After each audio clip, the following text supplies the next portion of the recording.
I had just run away from my arranged marriage and arrived in the big city, Jingshi, just like my friend Xiu told me to. But my luck was terrible. I took an unlicensed taxi from the airport, and the driver saw I was using an old phone and looked easy to bully. He drove me out to a deserted mountain road and tried to attack me. He thought I was weak, but I warned him. When he came at me, I kicked him hard and broke something important on him. I kept apologizing the whole time, but I didn't stop hitting him.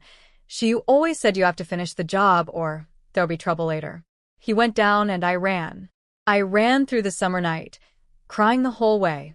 My old phone was dead, so I couldn't even call the police. My throat burned, and I could taste blood. Then I saw lights in the distance, a grand, old-fashioned restaurant on the hillside. I heard the driver's car catching up behind me, so I sprinted as fast as I could. I thought surely someone there would help me, but when I got there, everything felt cold. Rows of bodyguards stood like statues by the entrance, ignoring me completely. I grabbed at them one by one, begging for help, but nobody moved. I was about to lose all hope. Then I spotted a man about to get into a fancy car. He looked like the most important person there, tall, well-dressed, wearing rimless glasses, with a calm and noble air about him. She always said when you're in trouble, find the person with the most power. So I stumbled toward him and fell right into his arms. I grabbed his sleeve, looked up at him through my tears and begged him to help me, or at least lend me his phone, so I could call the police. For a moment, he just stared at me, and I thought he was going to ignore me too. But then he spoke, his voice low and gentle. Don't be afraid. He held me steady and asked, tell me, who bullied you? That was how I met Tan Yanzhou. The moment Tan Yanzhou said, don't be afraid, all my fear and panic just melted away. It felt like I'd finally found someone who would stand up for me. I pointed at the unlicensed taxi driver lurking in the distance and told Tan Yanzhou everything, how the man had pretended to be a real driver, taken me to the middle of nowhere, and tried to assault me. I told him I was just a weak girl who had never dealt with anything like this before. Tan Yanzhou looked at me while I spoke, then glanced at the driver with cold, sharp eyes. He didn't even need to say much. He just called his assistant's name, Zheng Yang, and the man understood right away. A few bodyguards went over, caught the driver before he could escape, and took him away. I was so relieved I started smiling through my tears. Thank you, you're really a good person, I told him. Then a bodyguard brought me a pair of clean shoes. I hadn't even noticed I'd lost one of my red wedding shoes while running. Tan Yanzhou nodded gently and told me to put them on so I wouldn't cut my feet. I bowed to thank him and crouched down to change. He asked my name. I started to say it, Li, but then I stopped. I looked up at him standing there in his expensive shoes and sharp suit, and suddenly I felt too embarrassed to say it. My real name is Li Niandi. It basically means hoping for a little brother. I'd been laughed at for my entire life, elementary school, middle school, high school. 12 whole years. I hated that name. He seemed to understand without me explaining. He just smiled lightly and said, I'll call you Miss Li. My name is Tan Yanzhou. Then he offered to give me a ride. I got into his car and felt completely overwhelmed. It was so luxurious, leather seats, a starlight ceiling, a big screen with English all over it, and a carpet that probably cost more than everything I owned.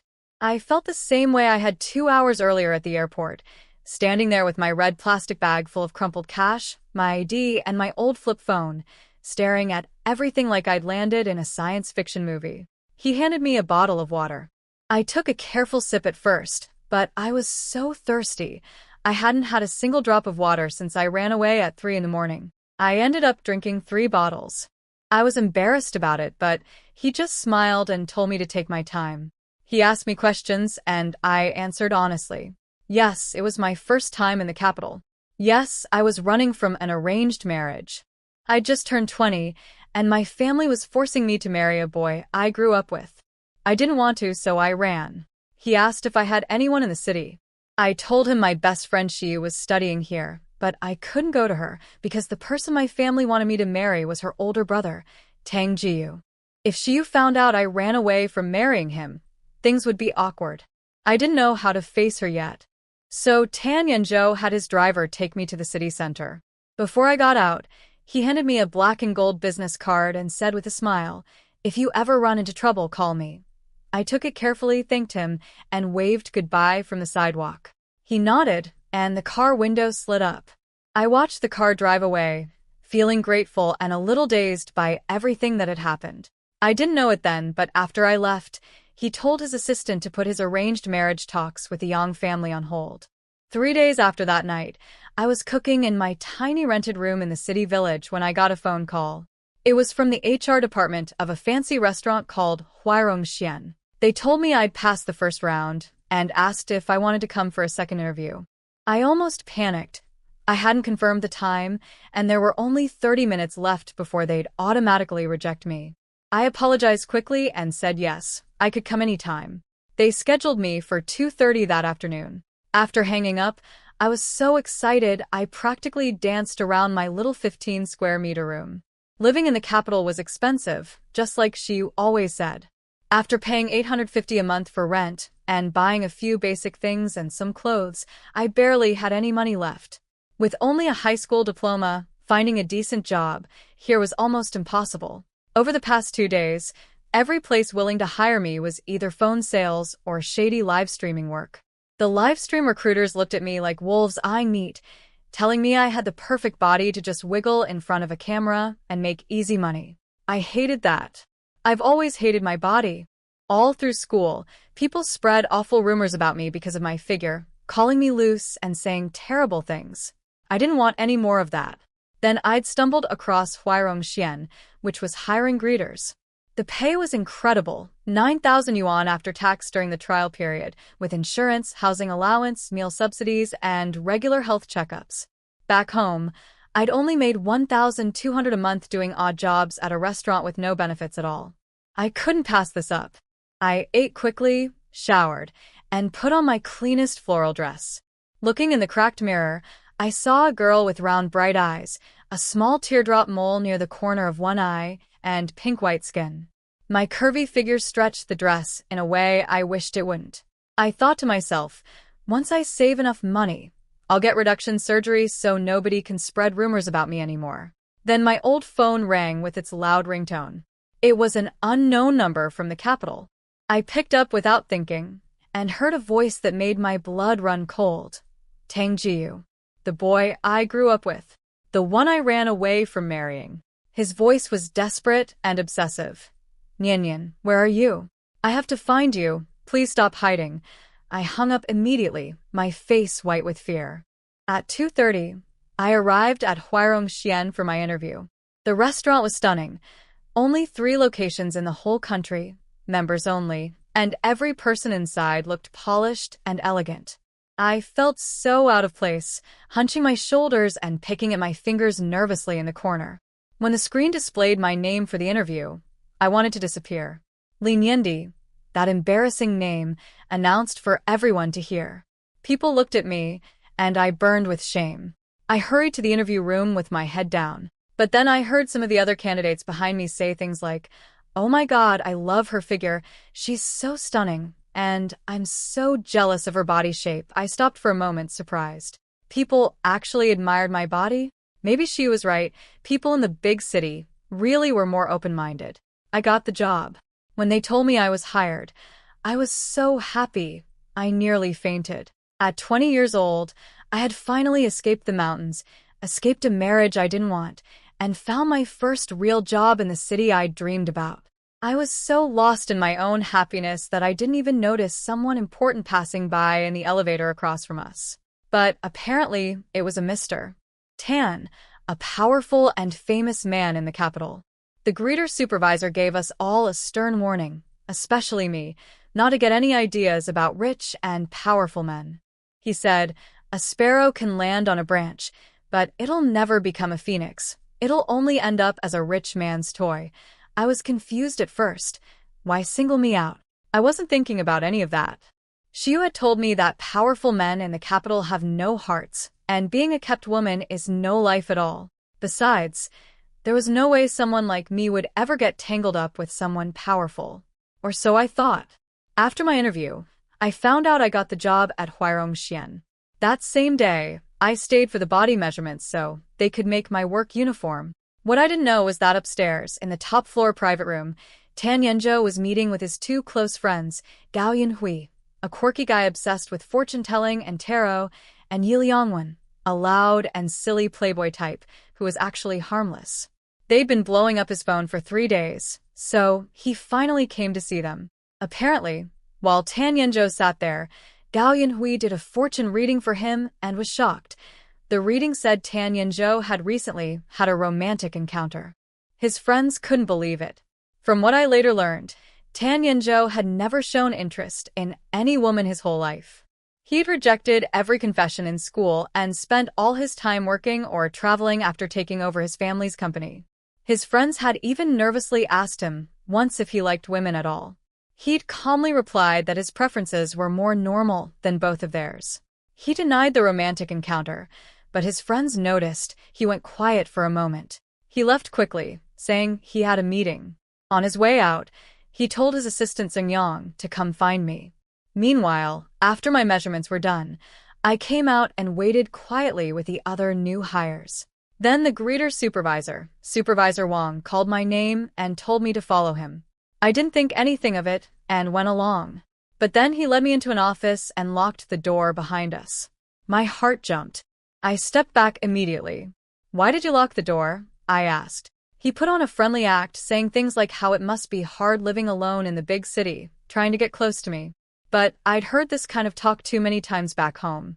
Men would act nice, pretend to care, and the moment you let your guard down, they'd show their true, disgusting selves. So I said it straight to his face. "You want to sleep with me?" He choked on his words. Then he tried to dress it up, calling it mutual benefit, saying if I went along with him, he'd give me easy assignments and chances to meet important people. I refused. "I don't need that. Let me out." He clearly thought I was too small and weak to resist. He tried to grab me, but I shoved him hard, and he crashed to the floor. He looked completely stunned. I unlocked the door and rushed out, and ran right into Xingyang, Tan Yenzhou's assistant, who was just about to knock. He glanced at me, then at the supervisor on the floor behind me, and understood everything instantly. He smiled politely and said, "Miss Lee, we meet again. Mr. Tan knows you're here, and asked me to bring you to him." I said yes right away. I had a natural good feeling about Tan Yenzhou, not in a romantic way, just that he was the first genuinely kind person I'd met since coming to the capital. Having a good friend in a new city is never a bad thing. Xingyang asked me to wait by the elevator and said he needed to take care of something first. I walked away, and he went back into the office and closed the door. I found out later what happened. Xingyang kicked Supervisor Wang to the ground, stepped on his fingers, and said coldly, "You've got some nerve, daring to have ideas about Mr. Tan's person." Xingyang led me down to the underground parking garage of Huarongxian, where Tan Yenzhou was waiting alone in a fancy car. He'd taken off his suit jacket and was lounging in a black silk shirt, looking at something on a tablet. It seemed like some kind of security footage. He turned it off before I could see clearly. Then, without any build-up, he said, "Miss Lee, would you be interested in a flash marriage with me?" I was stunned. A flash what? Marriage?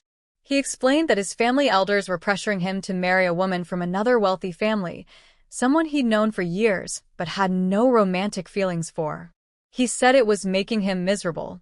Honestly, it sounded exactly like my situation, just flipped around. I immediately felt for him. "Even someone like you gets pressured into marriage," I said, but I turned him down at first. I told him he was way out of my league, handsome, successful, clearly disciplined and fit. Meanwhile, I only had a high school diploma, had only ever worked in factories and noodle shops, and was often too soft and insecure. He was so kind about it. He said matching backgrounds aren't everything, and that I had qualities he admired, qualities he himself lacked. Then he got more serious. He pointed out something I hadn't fully thought through. Since I ran away from my wedding, my family would eventually report me missing. With everything connected online nowadays, anything registered under my name could be tracked by police, and they'd tell my parents where I was. I'd be dragged back home and forced to marry Tang Jiyu after all. My face went pale. I remembered that phone call from Tang Jiyu. He was already in the capital looking for me. With his obsessive personality, if he found me, I'd never escape again. Tan Yenjo saw my fear and said gently, "Marry me, and no one can force you to do anything. I'll protect you and handle all your problems. All you have to do is help me deal with my family elders." He also promised to give me endless chances to try new things and find my footing in the city. I couldn't resist. My heart was pounding, my head was spinning, and I said yes. He glanced at his watch. "It's 4:50. There's still time to get our marriage certificate today." I blinked. "That fast?" He asked if I had any concerns, and I said, "I want to change my name first." I finally told him my real name, Li Niandi, barely above a whisper, burning with shame. He didn't react at all. He just asked warmly, "Have you thought of a new name?" "Li Jingmei," I said. And just like that, he arranged everything. The next morning, my name change was approved. I was no longer Li Niandi. I was Li Jingmei. At 9:30, he took me to get our hair and makeup done for the marriage certificate photo. The photographer asked me to move closer to him. I was so nervous. When my shoulder accidentally touched his chest, my heart raced and my face turned red. He looked down at me and said softly, "You can touch me. It's okay." My ears tingled like a feather was brushing against them. After the photos, we had to do the premarital health checkup. The whole thing felt surreal. When the doctor asked me if I'd ever been sexually active, I quietly said no. We both got our results quickly. Tan Yenjo handed me his report so I could check it, and I gave him mine. Reading through his, my eyes landed on certain male-specific test results and my cheeks burned. I didn't fully understand all the medical terms, but comparing them to the reference values, it was clear he was perfectly healthy. Half an hour later, we walked out of the civil affairs office with our marriage certificates. Sitting in the car, I still couldn't believe it. I'd run away from one marriage and stumbled right into another. Tan Yenjo took my copy of the certificate from my hands, smiled, and said, "I'll keep this safe for us." His assistant Zhengyang glanced at us through the rearview mirror. I later realized he was probably thinking I'd walked right into a wolf's den. I didn't understand why Tan Yenjo used the word safekeeping, as if I might regret it. But I just nodded obediently. He reached over and patted my head gently. "So well-behaved," he said with a smile. I thought he was just being sweet and gentlemanly, a truly good person.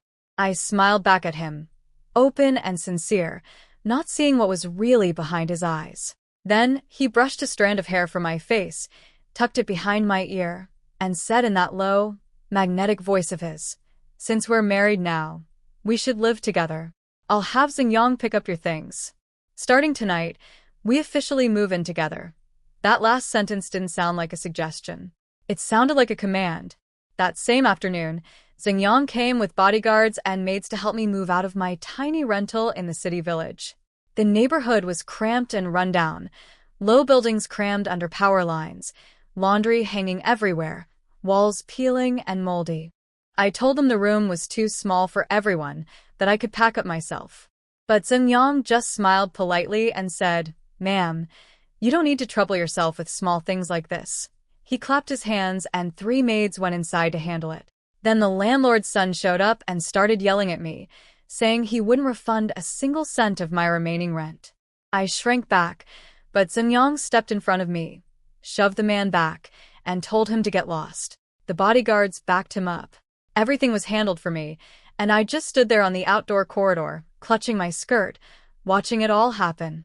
It felt like my life had flipped upside down in the blink of an eye, and it was all because of Tan Yenjo. I didn't know how I could ever repay him. Then my old phone rang, loud as always. It was Shiyu, my only real friend. She sounded annoyed, scolding me for running away from the wedding. "My brother has been so good to you, what's wrong with him?" she demanded. And honestly, Tang Jieyu had been good to me growing up. He was like a protective big brother. He stood up for me when I was bullied, bought me snacks and clothes, even things my own parents wouldn't pay for. When I was developing as a teenager, and my family wouldn't spend money on basic things I needed, he was the one who took me to town to buy them. He was so devoted that even Shiyu got jealous. But what nobody understood was the other side of it. After I turned 18, everyone told me I owed him, that I should give myself to him in return. My parents locked me in my room, so I'd missed the deadline to apply for university. They kept me trapped in our small town from age 18 to 20, just waiting until I was old enough to legally marry him. I couldn't tell Shiyu any of this. She kept pushing me to say where I was, complaining that she was stressed with exams and still had to worry about me. I made an excuse and hung up, my heart pounding. What I didn't know was that on the other end, Shiyu was sitting across from Tang Jae-yu himself. He'd given her a bank card and told her coldly to keep pressing me for information.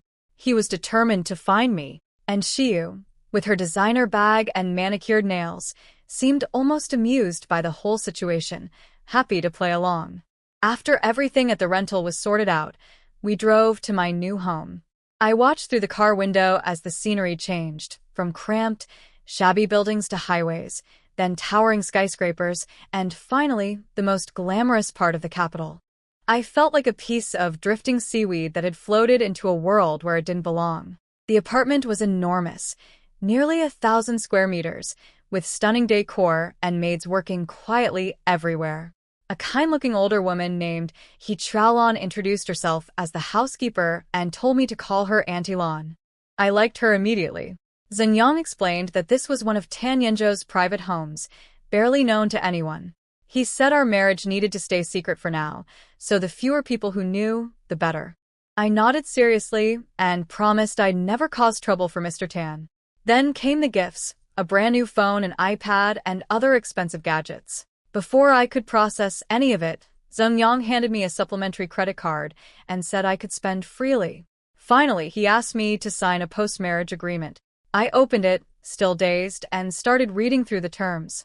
Some were confusing, like mandatory spending, minimum 10,000 yuan per day, at least 400,000 per month. My hands started shaking. I asked nervously, "You're really not going to sell me off, right?" Zhenyang laughed gently. "A wife's value is her husband's pride. As Mr. Tan's wife, you need to learn to spend. We're starting you off easy and will gradually increase the amount." I kept reading, half understanding, until I reached the very last clause. My eyes went wide. Marital duties, to be fulfilled at least once per day, except under special circumstances. I could barely form words. I clutched the paper, completely flustered. I need to. With Mr. Tan? So we actually had to do that too? That evening, Tan Yenzhou came home around 8. I was sitting on the sofa playing with my new phone, my very first smartphone. I was so absorbed that I didn't even notice him walk up next to me. "What are you playing with?" His voice startled me. When he sat down close beside me, I jumped up instinctively and called him Mr. Tan. I could never think of us as equals, especially after I'd looked him up online and realized just how powerful he really was. He patted the spot next to him and told me to sit. Then he said gently, "We're married now. You don't need to be afraid of me." I'm very easygoing. He stroked my hair and asked, "Understand?" I didn't pick up on anything intimidating. I just noticed how warm his body was. Sitting next to him felt like being near a heater. His scent, this faint woody fragrance, made my head a little fuzzy. I didn't understand words like older man appeal back then, but somewhere deep down, I felt a tiny flutter I couldn't name. He lightly pinched my earlobe. "Why aren't you answering me?" My ear tingled. "I understand," I said quietly. I glanced at him but couldn't hold eye contact, so my gaze drifted down to his clothes instead. A vest-style outfit in dark satin, perfectly tailored, every inch of him radiating wealth and refinement. He asked what I'd been doing on the phone, and I told him I was figuring out all the features. This was my first time ever using a smartphone. Back home, my family couldn't afford one. After I missed my chance at university, I was stuck working at Tang Jiu's family clinic, and my parents took all my wages. The old flip phone I had was a birthday wish I'd made to Tang Jiu. Even then, he hadn't wanted to give it to me. He'd grabbed my wrist and said, "The internet is too messy. It's better if you stay away from it." It was the first time I ever got angry at him and gave him the silent treatment. After 3 days, he backed down, but only enough to buy me an outdated phone that could only make calls and receive texts. He told me, "Once you marry me, I'll give you anything you want." Tan Yenzhou showed me his QR code, and we added each other on WeChat. I told him excitedly, "Mr. Tan, you're the first friend on my contact list." He smiled and said, "That's my honor." At dinner, we sat across from each other. He barely ate before putting down his chopsticks. I was surprised. I could easily eat 2 more bowls of rice. But since he'd stopped, I felt like I should too. He noticed me secretly swallowing and laughed. I watch my diet at night. You don't need to copy me. Eat as much as you want. You're still young and growing. I learned that at 30, he kept himself in shape through strict discipline, controlling his sugar intake to fight aging and keep looking sharp. After dinner, we chatted for a bit before he got a phone call and went to his study. I went back to my phone and searched online for how to spend 10,000 yuan a day. The marriage agreement said I had to spend at least that much daily and 400,000 a month. To me, that was an impossible number. An Xingyang had warned me that if I didn't meet the spending requirement, I'd have to write a 10,000-character self-criticism essay by hand. I was terrified. The top suggestion online was to start over with your hair. Apparently hair care was extremely expensive. I touched my own hair. It felt fine to me. Auntie Lan came and asked if I wanted the maids to draw a bath. I politely declined and went to the bedroom myself. The room was huge, with floor-to-ceiling windows showing the glittering city lights. In the middle was an enormous double bed with soft pillows, neatly made sheets, and a bench at the foot. I stared at the bench curiously. What was it even for? So, I searched it online. The top comment on one post said, "The greatest invention of the bed and bench is." I read carefully and clicked on the replies. People seemed to understand something I didn't quite grasp yet. The comments were all hints and winks, and I sat there trying to piece it together, still innocently puzzled. That night, Tan Yenzhou was busy in his study dealing with overseas work until almost 11. Meanwhile, I was soaking in the bathtub, feeling like I was in a dream. Everything here was so luxurious compared to my old life. Back home, my room smelled of mold after rain, my bed was hard, and my blankets were rough and dry. After my bath, I put on a simple nightgown with little orange flowers and went out to the bedroom. Tan Yenzhou was on a video call. When he turned and saw me, he immediately hung up and switched off his phone. I didn't know it then, but his 2 friends, Gao Yunhui and Yi Liangwen, had shown up at his usual home looking for him, only to discover he wasn't there. They'd been pestering him on video, suspicious about why he'd skipped their evening plans and wasn't sleeping at his regular place. They'd even pointed out that he looked unusually, well, alluring with his collar unbuttoned and glasses off. Not at all like his usual composed self. He stared at me, and I felt my heart flutter. I lowered my head shyly. He walked over and stood right in front of me. I could feel him looking at the back of my neck. "It's late, let's rest," he said. "I'll shower first." While he was in the bathroom, I started getting nervous. Did we really have to sleep in the same bed? Our marriage was only supposed to be temporary. I thought about that clause in the agreement, the one about daily marital duties. To be honest, I didn't dislike Tan Yenzhou at all. I actually felt quite drawn to him, but it didn't feel like we were at the point of being intimate yet. I told myself I was probably overthinking it. Maybe he didn't mean anything by it either. So I climbed into bed, pulled the covers up tight, and lay there staring at the ceiling. The bed was unbelievably soft and comfortable, the best I'd ever slept on, and I started drifting off. Then Tan Yenzhou came out, freshly showered, and walked to the bed. He leaned down to adjust my blanket, and I caught the faint woody scent on his wrist. It was so calming yet somehow intoxicating. My sleepiness vanished instantly. I gripped the sheets, eyes wide open. He noticed and sat on the edge of the bed, amused. "Not tired anymore?" I hesitated, then asked carefully from under my blanket, "Are we supposed to do it?" He looked surprised and smiled. I thought he didn't understand, so I said it plainly. "Have sex." "I know what you meant," he said. "Do you wanna?" I shook my head honestly. "Not really.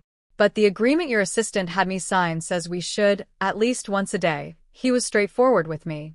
He told me he did take married life seriously and would prefer intimacy every day if possible. But he also understood that we'd rushed into this marriage without really getting to know each other, and he didn't want me to feel pressured. "So let's start slowly," he said in that calm, gentle way of his. "We can gradually increase some physical closeness. If you're ever uncomfortable, just say stop." And when it feels natural and right, then we'll go from there. Does that sound okay? He was so polite and considerate about the whole thing. It was hard not to feel warm toward him. I smiled at him from under the covers and said, Mr. Tan, you really are a good person. He reached over and lightly touched my flushed cheek with his thumb. So, is that a yes? My heart was pounding. I figured if it happened naturally, then it would be fine. Once a day seemed normal enough. After all, he was a healthy 30-year-old man. Of course, he'd have certain needs. What I didn't realize was that I was being gently led along, step by step, completely trusting someone I barely knew. I woke up just after 6 in the morning. It took me a moment to remember. I'd gotten married yesterday. I was in Tanyanjo's home now. Then I realized he was holding me from behind, his face buried in my neck, his arms wrapped tightly around me. My whole body went stiff. I'd never been this close to any grown man before, not even Tang Jiyu. My face burned as I carefully tried to move his hand off my waist. His fingers were so long and bony compared to mine, hard where mine were soft. What's wrong? His voice was low and rough with sleep. He rubbed his face against my ear and breathed in my scent. I later figured out he must have pulled me close after I fell asleep, because I definitely hadn't been in his arms when I drifted off. I told him I wanted to get up. He said it was only 6:10, and I could sleep more, but I shook my head. I'd always woken up this early back in Sichuan town, no matter the season. I was up at 6 to cook breakfast for my parents before their factory shift, do the housework, and prepare meals for my younger brother Li Cheng before heading to work at the clinic. Tan Yanzhou propped himself up and turned my face toward him, looking at me steadily. Stay in bed a little longer, he said quietly. You're Li Jingmei now. This is your home. Some old habits can be left behind. He saw right through me like I was a blank page. I blinked, then nodded slowly. He was right. I wasn't Li Niandi anymore. I was in the city I dreamed of, with a kind man who looked after me. He patted my head, tucked the blanket around me, and got up to go to the gym.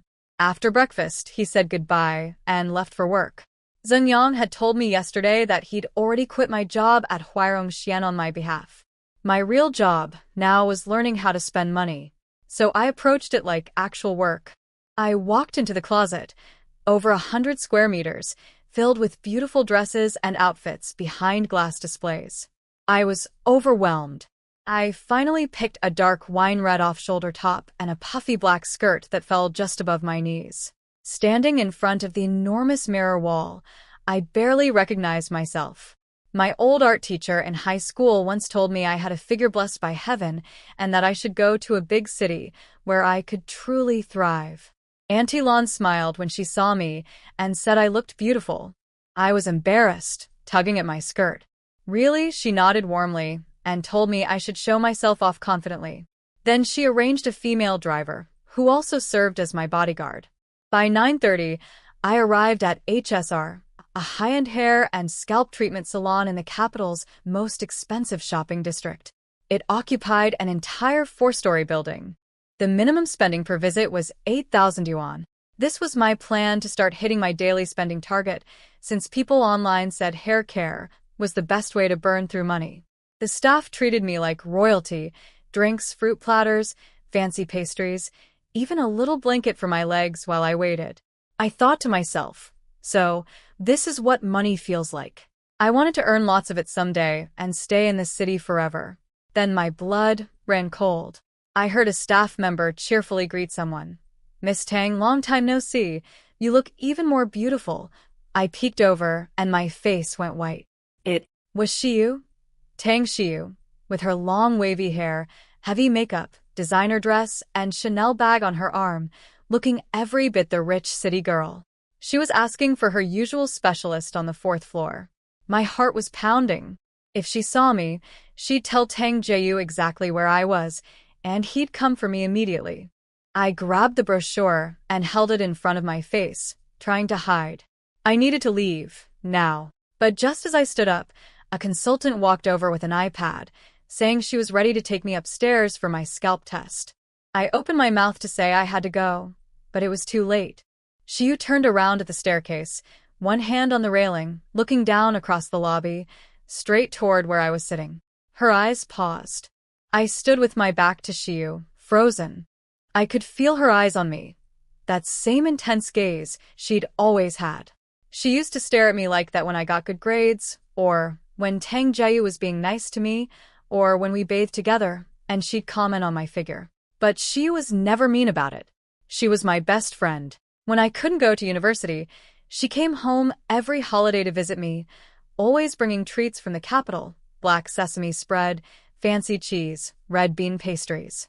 She'd tell me about life in the big city, and I'd listen, dreaming that someday I could see it for myself. I couldn't move. I didn't know how to face her, so I just stood there, stiff and silent. She looked me over from head to toe, pausing on my legs. But then she seemed to decide I couldn't be me, Lin Yendi. Because the clothes I was wearing were expensive designer pieces, and even my shoes cost more than her handbag. She flipped her hair and went upstairs. The moment her gaze left, I exhaled with relief. I stayed and went up to the second floor for my scalp test, praying I wouldn't run into Shiyu again. My results came back around 11:20, and the consultant took me to a private room on the third floor, safely away from Shiyu on the fourth. But when I got to room 317, there was already a woman inside, arguing loudly with the staff. She was young and pretty, wearing a pink dress with pearls around her neck, demanding to use the room even though she hadn't made a reservation. She said she was a regular customer and had a date tonight, and threatened to sue them if they delayed her. Her name was Xia Minjing. When the staff told her the room was already assigned to me, she sneered and said she'd deal with me herself. I raised my hand timidly. "I'm here." She turned and looked me up and down. I saw surprise flash across her face, then jealousy. Then she said arrogantly, "I'll give you 1,000 yuan. Let me use this room first." My eyes lit up. 1,000 yuan. I agreed almost instantly. "Sure, we chat?" I whipped out my phone, pulled up my payment code, and held it out with a big smile. "Go ahead and send it." Everyone in the room stared at me in disbelief. I mean, I was at a place where a single visit cost at least 8,000. Why would I care about 1,000 yuan? But I absolutely did care. Every bit counted. She reluctantly scanned my code. The notification chimed. WeChat payment received. 1,000 yuan. I carefully checked my balance and thought to myself, the big city really is full of opportunities. I thanked her politely. She called me a broke nobody pretending to be rich, but I let it go in one ear and out the other. If getting called names earned me 1,000 yuan, I'd happily take insults around the clock. I told the staff I didn't mind waiting, and they set me up in a nice rest area. It was lunchtime, so I ordered some noodles, a chilled dessert soup, and a fruit platter. While I was relaxing on the sofa, a WeChat message popped up from Mr. Tan. He asked if I'd eaten. I told him I'd just ordered. I typed my reply and felt it seemed a bit cold, so I added a cute sticker of a kitten holding roses. He asked what I was doing, and I told him I was at HSR getting hair treatment. He said, "Let me see." I wasn't sure what he wanted to see, but I obediently took a selfie and sent it, explaining I was still waiting in line. Then I told him the whole story about the woman paying me 1,000 yuan. He started typing something, probably telling me I shouldn't put up with rudeness for money, but I sent another message before he could finish. "Mr. Tan, are you free tonight? I'd like to treat you to dinner." He'd helped me so much, and I never properly thanked him. 2 seconds later, he replied, "I'm free." What I didn't know was that after reading my message, he immediately told his assistant to cancel all his evening plans. His assistant was bewildered. This was becoming a pattern, the boss suddenly clearing his schedule for no apparent reason. If people didn't know better, they'd think he'd gotten married and needed to rush home every night. After lunch, I napped a little in the rest area. By the time it was my turn, it was almost 1 in the afternoon. I went into room 409, where 2 specialists were waiting. Based on my test results, they designed a complete hair care routine for me. Cleaning, scalp treatment, follicle care, and even a new hairstyle. They told me my face shape was beautiful and photogenic, but my hairstyle was too plain. They showed me 4 options on a screen, explaining how each one would bring out my best features. I lay there in the treatment chair under a cozy blanket, watching the presentations, thinking, it's really nice to have money. Meanwhile, in the room next door, Shiyu was finishing up her own treatment. Her bill came to over 13,000 yuan. The staff offered her a deal, charge 100,000 to get 40% off, but she declined and paid quickly. I could tell from what I learned later that despite looking glamorous, she didn't actually have much cash. Most of her money went toward maintaining her appearance. Shiyu then went to see that woman from earlier, Xia Minjing, in room 317. She was trying to get close to Xia Minjing because Xia had gotten involved with someone called Tan Xuanjian, the second young master of the Tan family, which had elevated her social status. Shiyu was basically flattering her to climb the social ladder. When Shiyu offered to find out who I was, the Li woman who'd taken 1,000 yuan from Xia Minjing told her my name, Li Jingmei.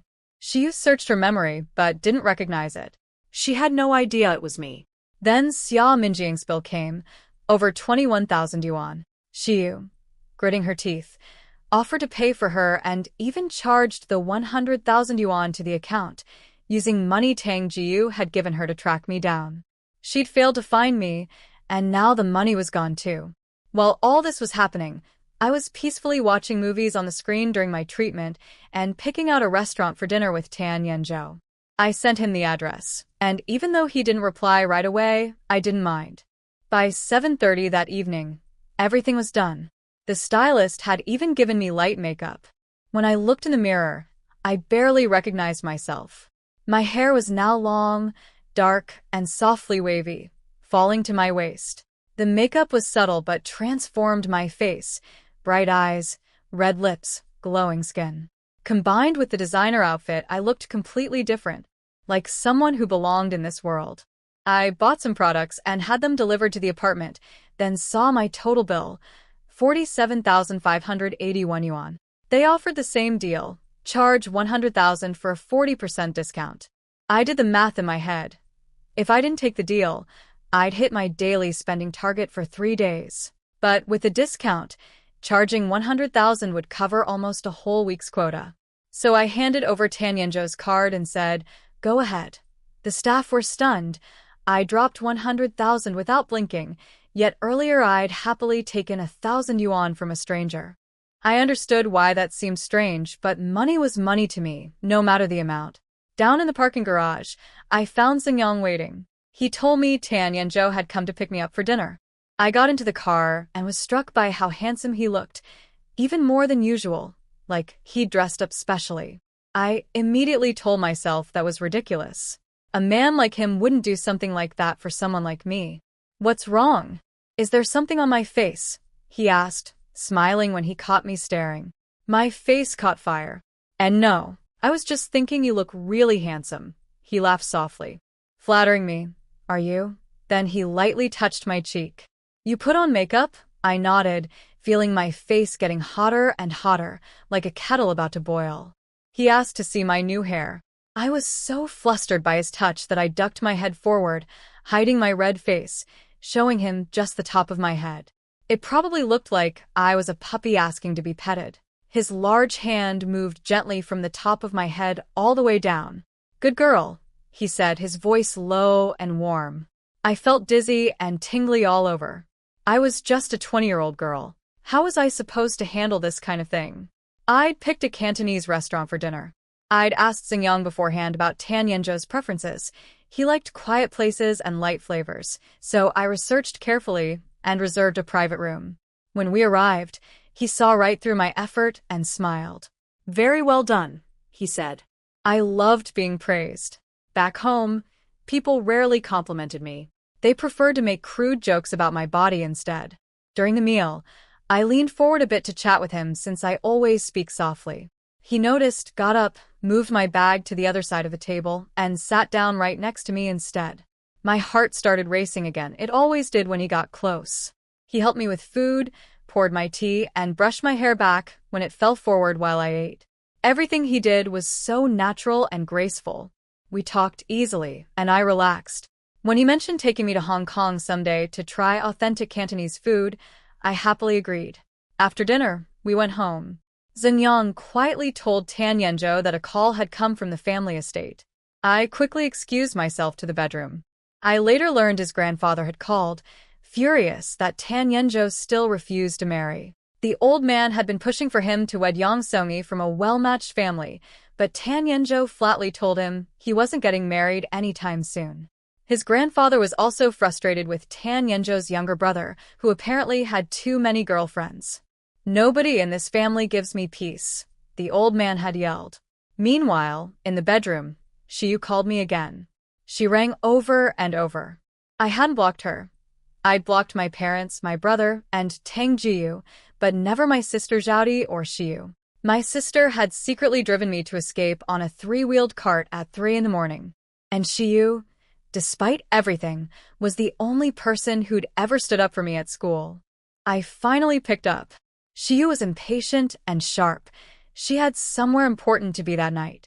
She was being dragged into finding me because Tang Jiyu kept hounding her. She asked where I was.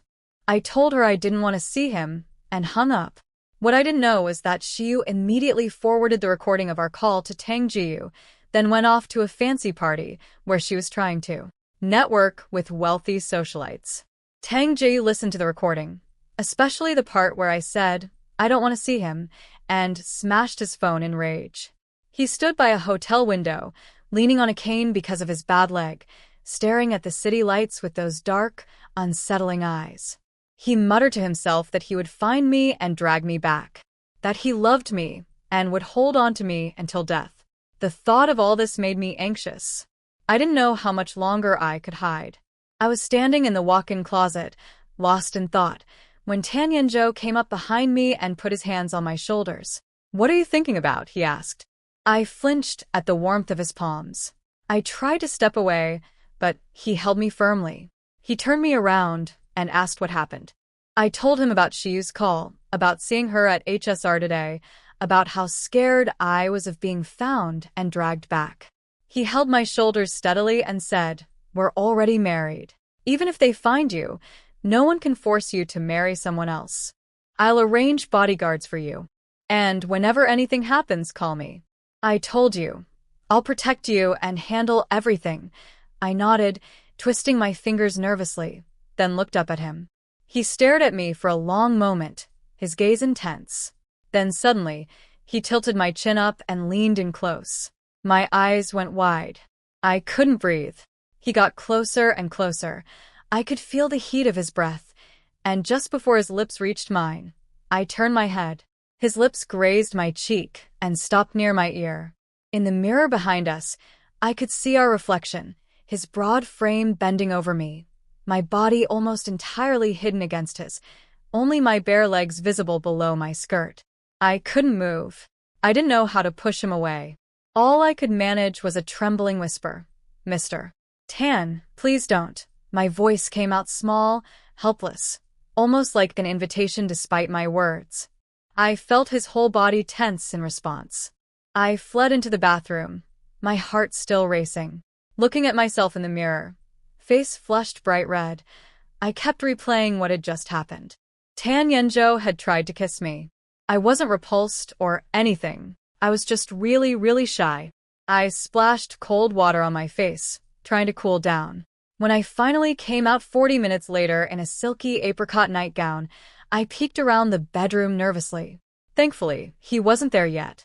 I climbed into bed and lay there staring at the ceiling, wondering why his shower was taking so long. Then the door opened and he walked in, wearing dark gray silk pajamas buttoned all the way up. He acted completely normal, like nothing had happened. "Can't sleep?" he asked casually. I clutched the blanket and said, "About earlier. I just wasn't ready." "It wasn't your fault." He looked at me gently. "No, I was too hasty. I'm sorry if I scared you." I felt guilty. He was being so understanding. "I'll try to get used to it soon," I said. "No pressure. Take your time." Then he asked softly, "Can I hold you?" I figured a hug was harmless. I couldn't refuse him everything. So I said yes and scooted toward him. Instantly, strong arms locked around my waist and pulled me into his chest. I yelped. My face was pressed against firm, toned muscle, and the clean scent of his body wash flooded my senses. He was so warm it felt like I was burning up. A tiny sound escaped my lips before I could stop it. "Let's just sleep like this," he said, stroking the back of my head. We both slept well that night. The next morning, he got up early to exercise as usual. I was still sleeping when a phone call woke me around 7:50. The screen showed Tan Xuanjian, someone with the surname Tan. I shot awake, grabbed the phone, and ran to find him. "Mr. Tan, you have a call," I shouted, rushing toward the walk-in closet. My nightgown strap had slipped down my shoulder without me noticing. I burst in and froze. Tan Yenzhou was half naked, fastening his belt. I saw everything: defined abs, sculpted chest, broad shoulders, long, powerful legs in black dress pants. He looked incredibly healthy. My mind unhelpfully flashed back to his medical checkup results from our marriage registration day, the ones that said his physical condition was excellent. He glanced at me with a faint smile. "Wasn't there a call for me?" Face burning, I walked over and held up the phone. He told me to answer and put it on speaker while he continued getting dressed. It was his younger brother, Tan Xuanjian. Right away, I could tell they were complete opposites. Tan Xuanjian sounded playful and reckless. In the background, I heard a woman's voice, and then him whispering something vulgar to her. Tan Yenzhou's expression darkened. "Watch your language this early in the morning," he warned sharply. But his brother didn't care. He'd called because their grandfather had scolded him after Tan Yenzhou refused to marry Yang Songyi. "Are you really not going to marry her?" he asked. Hearing that name, Yang Songyi, the woman his family wanted him to marry, I felt a small, hidden sting of discomfort that I couldn't quite explain. Tan Yenzhou told him coldly to mind his own business.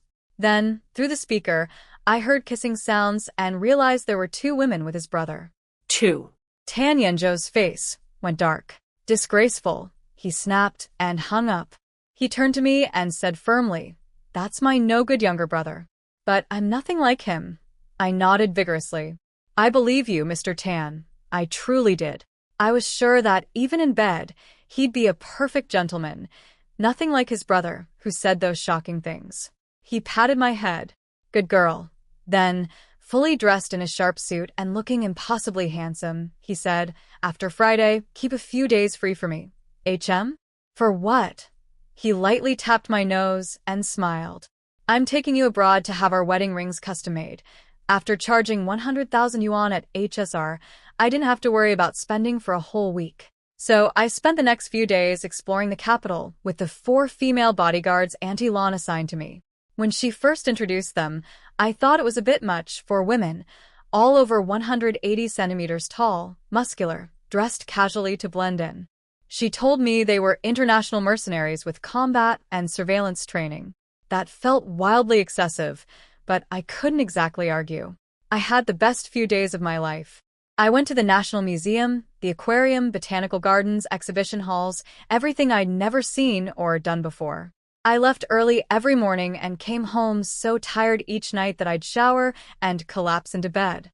Tan Yenzhou kept coming home to find me already asleep. Auntie Lon told him I was having a wonderful time but wearing out my feet. Then Saturday arrived, time to fly abroad for our wedding rings. It was only my second time on a plane, and this time it was a private jet. I was giddy with excitement. I asked where we were going, and he said Manhattan. I asked if I could explore a little after we finished the ring business, and he said yes, as long as I brought my bodyguards. "You're so kind, Mr. Tan," I told him. He teased me. "I'm good again, am I?" After nearly 20 hours of flying, we landed and rested for half a day. That afternoon, Tan Yenzhou took me to the headquarters of Harry Winston, the famous jeweler. The place was invite-only, with appointments booked years in advance, but Zheng Yang had arranged everything. The man in charge, Antoine, greeted Tan Yenzhou with a bow and called him Lord Tan. Then Tan Yenzhou put his hand on my lower back and said, "This is my wife." My heart trembled. Something warm and unnamed spread through me when I heard those words. His wife. We were husband and wife. He gently guided me inside. I noticed most of the other customers were married couples too. The word, couple, echoed in my mind. Then a familiar voice called out from behind us, "Big brother." It was Tan Xuanjian, his younger brother, with 2 women on his arms, a blonde model and a flashy-looking influencer. Tan Yenzhou quietly pushed me toward the private room and told me to wait inside. I went in, and the door closed behind me. 8 sales associates stood around me, each holding a black velvet box with dazzling jewelry inside. Antoine began presenting pieces to me in English, but his British accent was thick with difficult words I couldn't follow. I could only catch bits and pieces, and the harder I tried, the more confused I got. I felt my cheeks burn with embarrassment, afraid they'd look down on me. Then Tan Yenjo walked in, and I felt instantly relieved, like finding solid ground. I rushed to him and admitted quietly, head down, I can't understand them. He took my hand, bent down until his eyes were level with mine, and smiled gently. Don't be afraid. I'll translate for you, okay? Looking into his steady, intelligent eyes behind those rimless glasses, seeing my own reflection in them, my heartbeat completely lost control. What I didn't know was that outside, Tan Xuanjian was interrogating his 2 companions about the woman he'd seen his brother holding. One of them, Xia Minjing, the same woman who'd paid me 1,000 yuan at HSR, thought she recognized my back. She told Tan Xuanjian my name, Li Jingmei. He was fascinated that his cold, disciplined older brother apparently had a secret woman. Tan Yenjo had warned him sharply to keep his mouth shut, but I had a feeling this wouldn't be the last I'd hear of his brother's curiosity. I'd never really thought about what kind of man I'd want to be with. Back home, the only decent man I knew was Tang Jiyu, but I never felt anything romantic toward him. He was just someone I grew up with. So I never had a type, but now, sitting next to Tan Yenjo, I was starting to form a blurry picture. I knew our marriage couldn't last forever. We were from completely different worlds. But someday, when it ended, I wanted to find someone like him. Someone gentle, respectful, cultured, and patient. Antoine began presenting jewelry, and Tan Yenjo translated everything for me. First was a 17.5-carat pear-shaped diamond pendant necklace, clear as a water drop, priced at $1.5 million. He asked if I thought it was pretty. I nodded honestly. Then we'll take it, he said. Wear it for me at home. He didn't ask if I wanted it, he already knew I'd feel awkward either way. If I said I liked it, I'd feel like I was begging him to buy it. If I said I didn't, it would seem fake. He understood that without me saying a word. Next came a starry diamond bracelet worth $280,000. I'd firmly decided not to accept anything else, no matter what he said. But he simply told me, this bracelet suits your skin tone, and bought it without asking. I was speechless. I grabbed his arm. Mr. Tan, aren't we here for the wedding rings? We'll get to that. Let's keep looking. I shook my head at everything else. If he dared to buy more, I wouldn't dare wear any of it outside. For the rings, I told Antoine in my accented English to keep the design simple. I didn't know anything about diamond settings or bandwidths, so I left the details to the professionals. It still took a long time. They measured my finger, a designer sketched on the spot, and then they built a 3D model. By the time we finalized everything, it was dark outside. Tan Yenjo held my hand naturally. It's late. Head back tonight, explore tomorrow? I agreed. He had an apartment here, a place called 157 with a breathtaking view of Central Park and the Manhattan skyline. When the elevator doors opened, I froze. The whole place had been transformed. Everywhere I looked there were lush, blooming Floyd roses in deep, rich colors. The normally cool-toned apartment was awash in warmth. The dining area had a candlelit dinner setup, with roses cascading from the table base like a flower waterfall, petals scattered across the floor, candles flickering beside beautifully plated food and glasses of red wine. It was the most romantic thing I'd ever seen. Tan Yenjo wrapped his arms around me from behind, breathed in softly near my hair, and said, "It's been a while since we've had dinner together." I was nervous and asked if I should change into something nicer. He looked me over. I was wearing a soft pink V-neck dress with embroidered cherry blossoms on the straps, and said, "No, you look perfect as you are." He sat me down and asked if I wanted to try on the jewelry we'd bought. He wanted to see how it looked on me. I nodded obediently. "Good girl," he said, and kissed the top of my head. My fingers curled in my lap. My heart was pounding. I loved the way he treated me, like I was something precious. He put the bracelet on my wrist first, then moved behind me to fasten the necklace, lifting my hair gently. The cold diamonds touched my skin, and I shivered. "Don't move," he said quietly, his hand steadying my shoulder.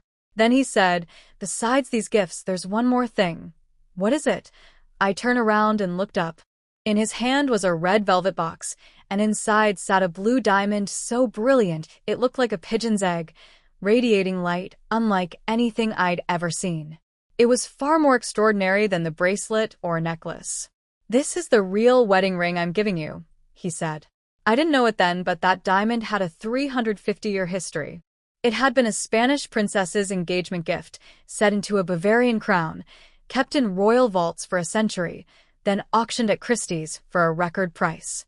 It had been displayed in a natural history museum before ending up in the Tan family's possession. He slid it onto my finger and said gently, "We're married, but I can't make it public yet, and I owe you a proper wedding. Consider this Wittelsbach blue diamond my apology for that." Even though I don't know much about jewelry, I could tell the blue diamond on my finger was worth a fortune. I tried to take it off and give it back. "It's fine, Mr. Tan. I don't care whether our marriage is public or not. Everything is already more than enough." And I meant it. I'd run away with nothing, and he'd given me a life I never could have dreamed of. My biggest daily problem was figuring out how to spend money. I wasn't being polite. I truly didn't feel shortchanged. He looked at me for a long moment, then sighed softly and slid the ring back onto my finger. Li Jingmei, being too easily satisfied isn't always a good thing. I told him I believed in being content. "Isn't that how you find happiness?" We were close. I could smell his woody scent. I was looking up at him, and he was looking down at my lips. Then, slowly, he lowered his head. His face grew larger and larger in front of me. This time I didn't dodge. His lips touched mine, unbelievably soft. My eyes widened a beat too late. I instinctively tried to pull back, but his hand was already cradling the back of my head, holding me in place. His watch strap pressed cold against the small bone at the base of my neck.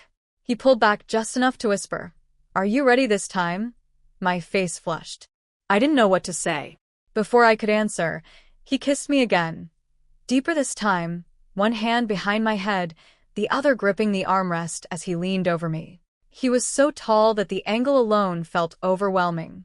My eyelashes trembled. My eyes stung with heat. I tried to say his name, but it was swallowed up. I was just being kissed, but I felt like I was being completely overwhelmed. I whimpered and tried to push him away with weak hands, but couldn't. My head felt like it was running out of oxygen. "Breathe," he said, wiping away the tears that had spilled from my eyes. I don't know how," I admitted, voice tiny. So he taught me, mouth to mouth, how to breathe while kissing. Afterward, I sat through the candlelit dinner with a flaming red face. The steak was tender and delicious, but I could barely taste anything. My head was full of that long, breathless kiss. I couldn't even look at him across the table. My heart was pounding. I couldn't understand how someone so gentle and refined could suddenly become so forceful and commanding, holding me in place, not letting go even when I cried. Was I upset about it? No. If I was being honest with myself, I actually liked it. It was thrilling, my heart racing, warmth spreading through me, the lingering taste of his breath mixed with mine. After dinner, he went to his study. Maybe he really had work, or maybe he was giving me space to recover. The moment he left, I collapsed, pressing my burning cheeks with my palms, then the backs of my hands, trying desperately to cool down. Nothing worked. I sat in the dining room for half an hour before I could function. I went to the bedroom and carefully removed the jewelry, placing each piece back in its velvet box. Then I grabbed sleepwear from the closet without really looking and went to shower. The outfit I'd grabbed turned out to be a very American-style two-piece, a dark green silk slip dress with thin straps, an open back, and a high slit up the side, paired with a matching long-sleeved robe that had no tie. The slip was short, barely covering my thighs, and the neckline dipped low. It was bold, sexy, and completely unlike anything I'd normally wear.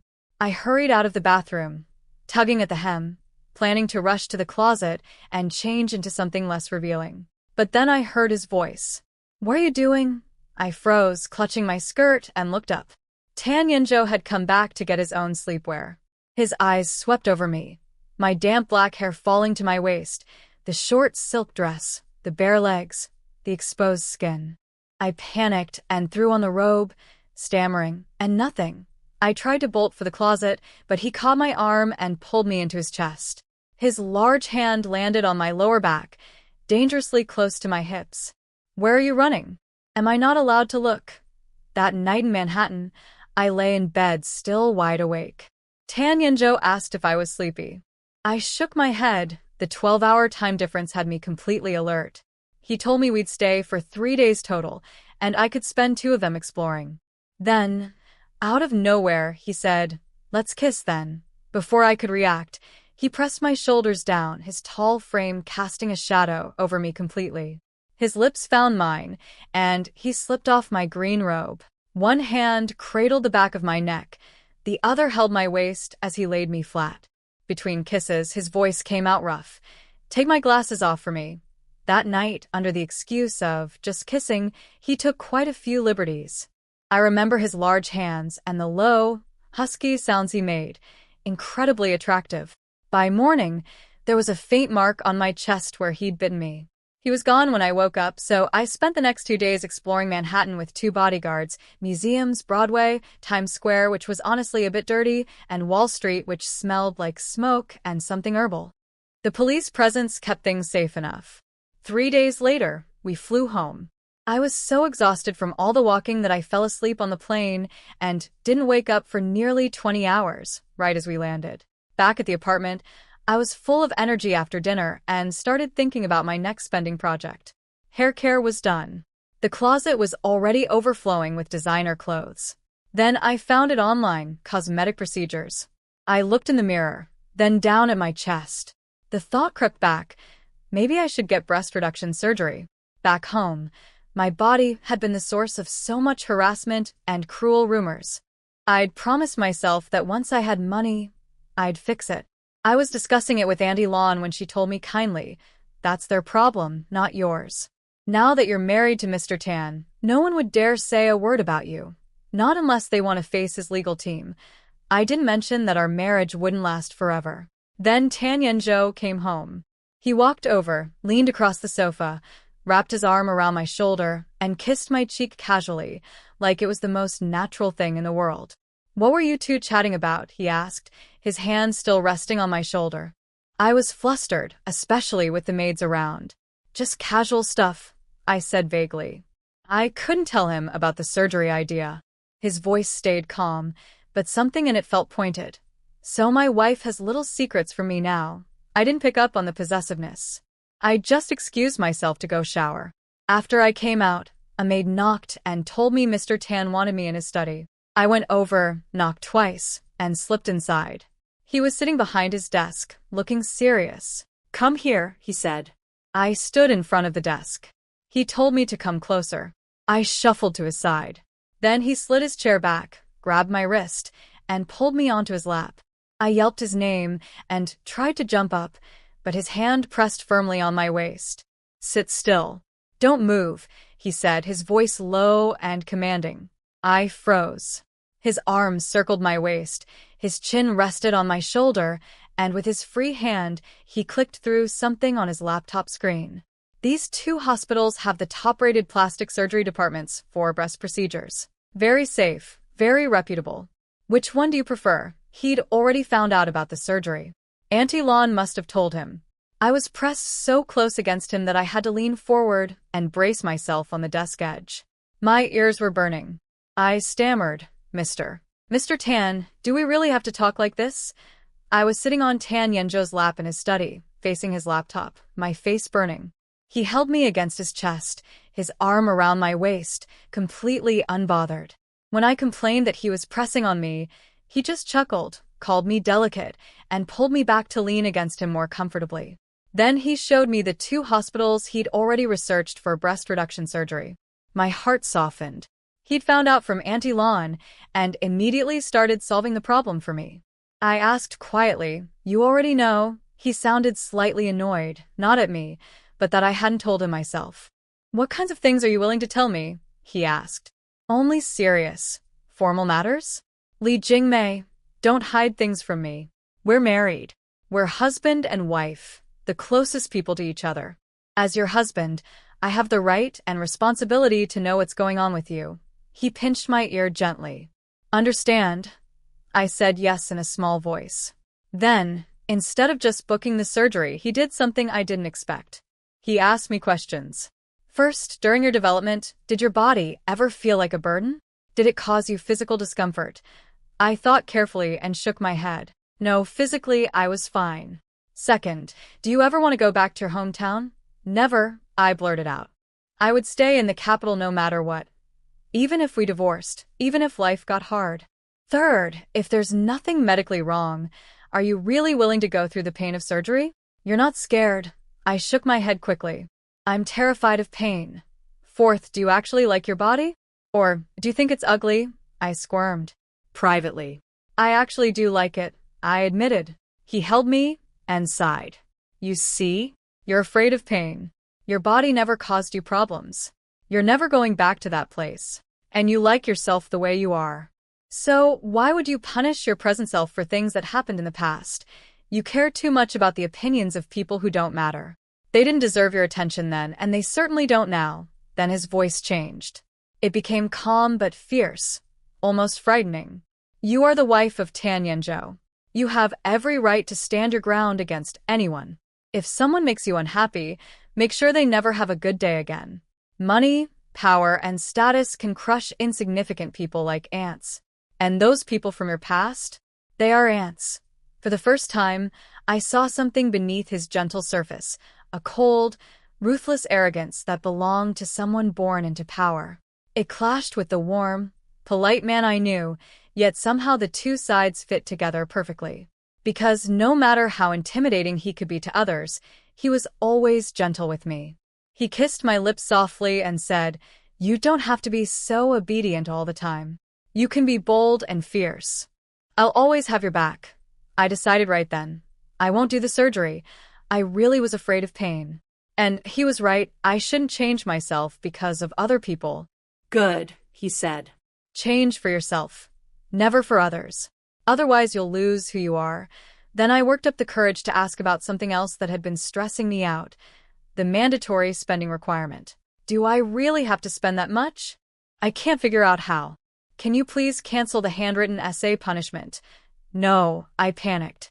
But I can't possibly spend that much every month. He explained patiently that spending wasn't about being wasteful. It was divided into two directions, inward and outward. Inward meant investing in myself, my appearance, health, knowledge, taste, and personal growth. Outward meant building skills and exploring possibilities, starting a business, continuing education, socializing, charity. Many things in life are worth paying for, he said. I'm making you spend so you won't be controlled by money. I want you to find more anchors in life.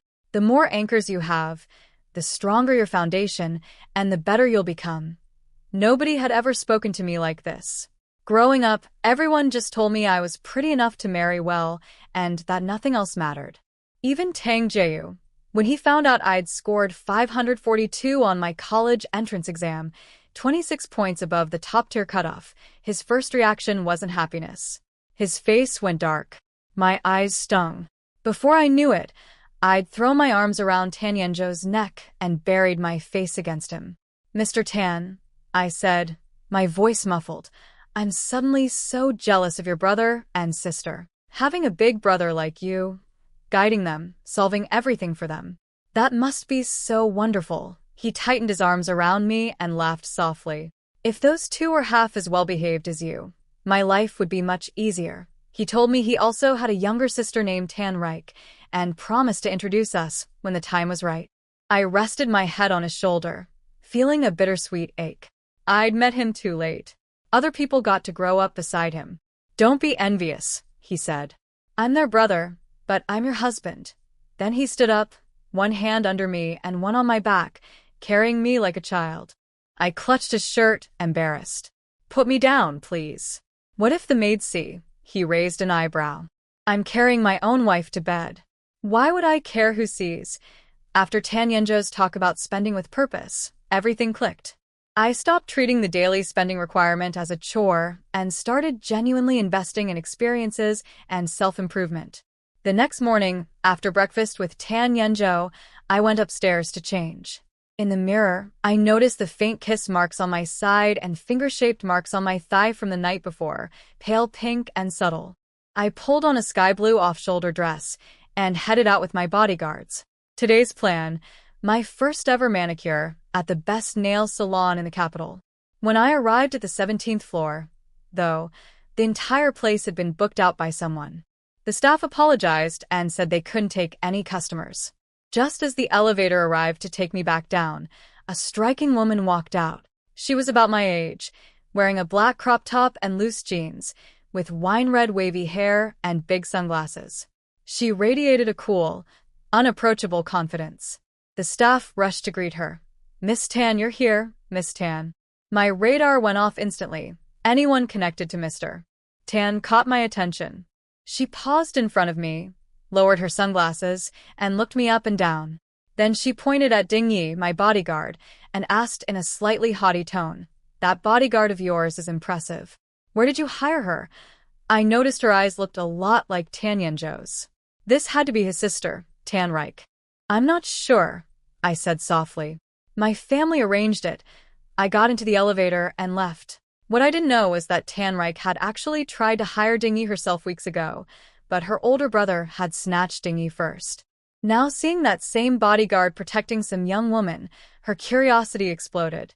She immediately created a group chat called Investigating Tan Yenjo's Love Life and messaged his friends. She wrote, "Family emergency. I just discovered my brother is keeping a college-age girl, Gao Yanhui went wild about his fortune-telling being proven right. Yi Liangwen wanted to know what she looked like. And Tan Xuanjian, the biggest gossip of all, casually dropped, 'You mean Li Jingmei?' The whole group erupted. Meanwhile, completely unaware of any of this, I went to a different salon and got my very first set of elaborate crystal nails. I was thrilled. On my way home, Ding Yi stayed behind instead of getting in the car with me. She'd spotted someone hiding in the parking garage, a private detective hired by Tang Jiyu, secretly photographing me. Ding Yi tackled him in seconds and forced him to delete everything. He confessed immediately that Tang Jiyu had sent him. Tang Jiyu hadn't gotten useful information from Xiyu, so he'd hired professionals to track me down. If Ding Yi hadn't caught the detective in time, he would have traced me all the way to our apartment. When Tan Yenjo got home, Ding Yi reported everything to him. He told her not to let me know, he didn't want it ruining my good mood. Then he told Xingyang to handle the situation. He came upstairs, and I excitedly showed him my new nails. He held my hand and said they were pretty. I chattered happily about my day and mentioned running into his sister. "Her eyes look just like yours," I said. He smiled. "My brother, sister, and I all inherited our mother's eyes. Your family's genes are amazing," I gushed. "All your kids turned out so good-looking." He leaned in close, his nose barely brushing against mine, his voice dropping low and dangerous. "We could have one too. It would be even more beautiful." I froze. How did we suddenly jump to having babies? Before I could process it, he tilted my chin up and kissed me hard, pressing his lips against mine, coaxing my mouth open. I tried to match his height, standing on tiptoe. He wrapped his arm around my waist, then lifted me up, holding me against the wall, kissing me while I dangled in the air. His voice was strained, rough, barely controlled. "I want you." When he said he wanted me, my heart was pounding so hard I could barely think. I lowered my head to hide my burning face and whispered, "Okay." It had been over 2 weeks since we got our marriage certificate. In that time, I'd gotten used to his touch. His closeness never made me uncomfortable. Maybe it was time to take the next step. He kissed my ear and said, "Let's shower first." I patted his shoulder gently, asking him to put me down.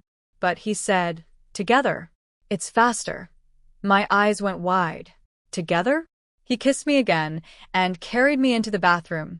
He set me on the counter, but the cold surface made me flinch. I almost jumped off, but he held me in place. "Where are you going?" His gaze was intense. He wasn't hiding his desire anymore. I clutched his arm and said weakly, "It's cold." He glanced down, understood, lifted me with one arm, spread a towel underneath, and set me back down. I gripped his shirt the whole time, feeling the strength in his arm and the veins running beneath his skin. Better now, he asked. Not cold anymore, I said. He began to undress me. I sat still, gripping the edge of the counter, a jumble of emotions inside, a hidden longing for him mixed with nervousness about what was coming. Very nervous, he asked, watching my face carefully. I nodded and looked up at him with pleading eyes. Mr. Tan, can you hold me? I needed comfort to calm the storm inside me. He stopped what he was doing, wrapped his arms around me, and kissed my eyebrows, my nose, my cheeks, soft and soothing, like a warm breeze. I clung to the hem of his shirt, looking up at him, tracing his features, the strong brow, the deep eyes, the sharp nose, those lips. He noticed me staring and laughed, his voice vibrating low in his chest. Looking at me like that? I didn't answer. I just leaned into him. Everything after that in the bathroom was a blur, like someone hit fast forward on my life. My mind went hazy. My eyes couldn't focus through the steam, and the only solid thing in my world was him. He carried me out afterward.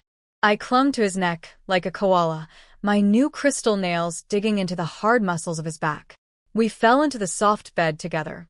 He braced himself above me, lacing his fingers through mine and pinning my hand beside my head. With his other hand, he tilted my chin up and kissed me gently, then softly at the corner of my mouth. I loved how careful and tender he was. My face was flushed, my eyes half closed, and I couldn't help pressing closer to him, soaking in his warmth and that faint woody scent. Like a little kitten, he murmured, kissing my eyelid. A pink kitten. I didn't understand what he meant by that. I just nuzzled my cheek against his thumb innocently. You really like this, don't you? He said, stroking my burning face.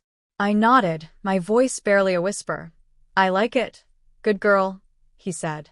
The bedroom light was dim and golden, the atmosphere warm and intimate, perfect for what felt like a long overdue wedding night. After a while, he pulled me close, holding me gently. I couldn't look at him. My lashes were wet with tears. I buried my face in his neck, curled up like a little rabbit. Then his phone rang on the nightstand. Mr. Tan. You have a call? I whispered. Ignore it, he said through clenched teeth. But it kept ringing. And ringing. I was getting more and more tense, and no amount of soothing could help. His expression darkened. He grabbed the phone, swiped to answer, and his voice came out cold as ice. Tan Reich, this better actually be important. I heard his sister on the other end, cheerful and nosy. Why so angry? What are you doing right now, big brother? You're not answering messages or calls. Let me guess, are you with a college girl named Li Jingmei?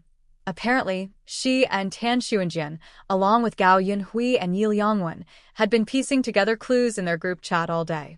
They'd concluded that Tan Yenzhou was secretly keeping a young woman, sweet-faced and voluptuous, and they'd sent Tan Reich to make the call and confirm it. I panicked. How did his sister know my name? I tried to get up, but he pressed me back down firmly. He scolded his sister without raising his voice, which somehow made it scarier. If you have this much free time, go train at one of our overseas offices. And if your grades are terrible again this semester, your allowance is gone. He hung up without waiting for her response, turned the phone off, and tossed it aside. Then he looked down at me, wide-eyed, clutching his arm, trembling slightly. He softened. Don't be scared. I'd never be harsh with you. He paused, then said with quiet intensity. Let's continue. That night was our first time together. Tan Yenzhou didn't hold back. He kept going for most of the night before finally letting me rest. I was so exhausted that I slept straight through to noon the next day. I was still half asleep when a phone call woke me. I reached out from under the covers, my arm still dotted with faint marks, and answered without checking the screen. Who is it? My voice came out soft, raspy, and lazy. The caller went silent. I opened my eyes and saw it was Xiu. My heart jumped. I sat up, clutching the blanket to my chest. I wasn't wearing anything underneath, and my skin was covered in traces from the night before. Xiu asked bluntly, Lin Yendi, did you sleep with someone? I denied it immediately. No. I just have a cold and a sore throat. I quickly changed the subject, asking why she called. Then she started crying. She told me she'd been in a car accident and hurt her leg, and she was in the hospital. scared and alone. I panicked. I threw off the covers and tried to stand, and immediately collapsed. My legs were so weak I couldn't support myself. I bit my lip, embarrassed, picked up my phone, and told her I was coming right away. After hanging up, I forced myself through washing up and getting dressed, then went downstairs. Auntie Lon noticed I could barely walk and offered to bring me anything I needed. She mentioned that the kitchen had pigeon soup simmering. Tan Yenjo had ordered it before leaving that morning, telling the staff not to disturb me and to have something nourishing ready when I woke up. I thanked her, but said I needed to go out. I took only Ding Yi as my bodyguard and rushed to the hospital. In the car, a message popped up from Tan Yenjo.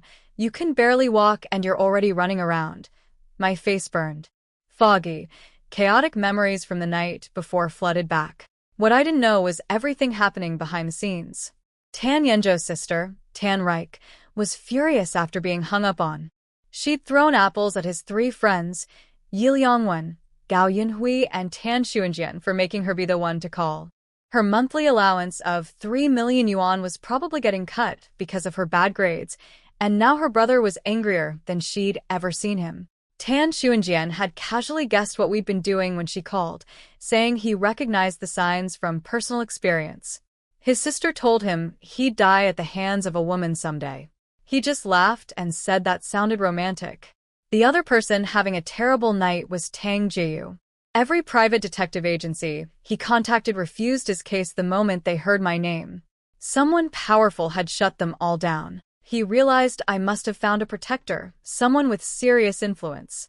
Desperate, he called Shiyu and offered her 2 million yuan to find me within 3 days. Shiyu, never one to miss an opportunity, demanded 5 million instead, enough to drain most of the Tang family's liquid savings. She knew exactly how much they were worth. Tang Jiayu agreed. So when Shiyu called me crying about a car accident, I now realized she was probably setting a trap. She needed to find me within a day to earn that 5 million. And I, worried sick about my best friend, was rushing straight to her without a second thought. I rushed to the hospital and went straight to the orthopedics department, scanning every face for Shiyu. Dingy held my arm, telling me to slow down, but I couldn't. I found her standing on an open-air bridge between 2 buildings, smoking, looking perfectly fine. She was wearing a trendy outfit with an Hermes bag dangling from one hand. Not a scratch on her. I ran to her and threw my arms around her. You scared me to death. I was almost crying, checking her legs, asking about x-rays and what the doctor said. She looked down at me, put out her cigarette, and said flatly, I'm fine. Then she studied me, my styled hair, my expensive nails, my designer clothes. She reached over and flipped the collar of my top, peeking inside at the marks on my skin. I grabbed my shirt and pulled it shut.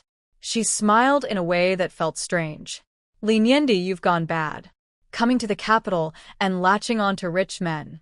My heart sank. Shiyu. You're perfectly healthy. Why did you lie to me?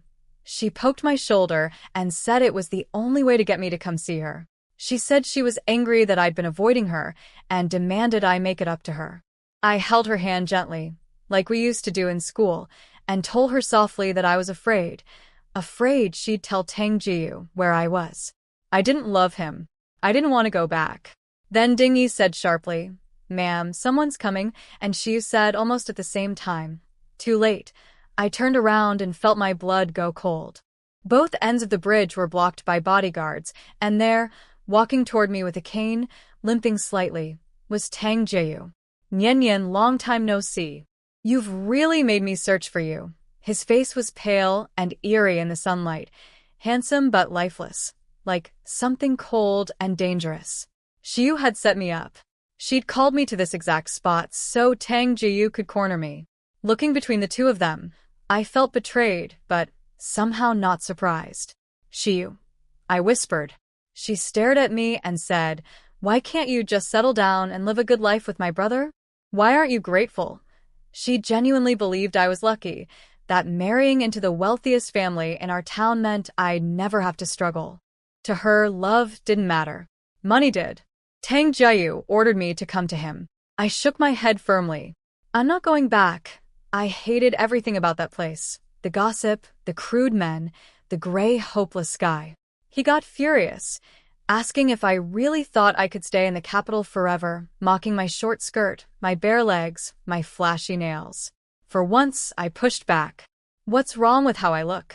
Why is everyone else allowed to dress like this, but not me? Why do you always tear me down? He'd always been like that, pouring cold water on my good grades, mocking me when she did my makeup, crushing anything that might make me grow or feel good about myself. And yet, apart from that one terrible habit, he treated me better than anyone. He signaled his bodyguards to grab me.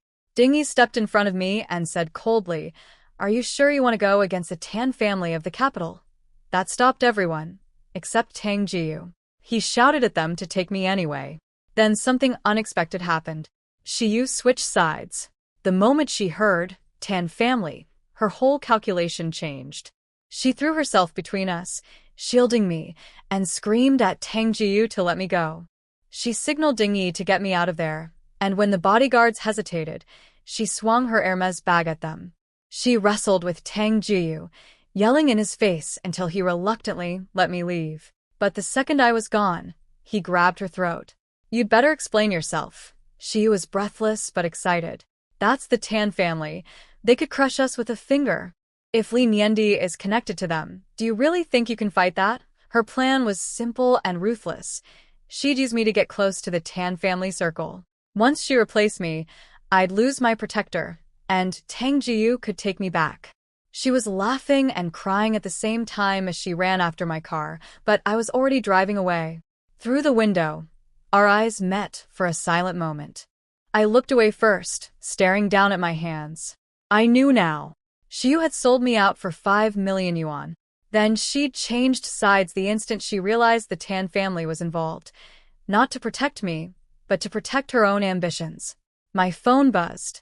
She'd sent me a WeChat friend request from a new account.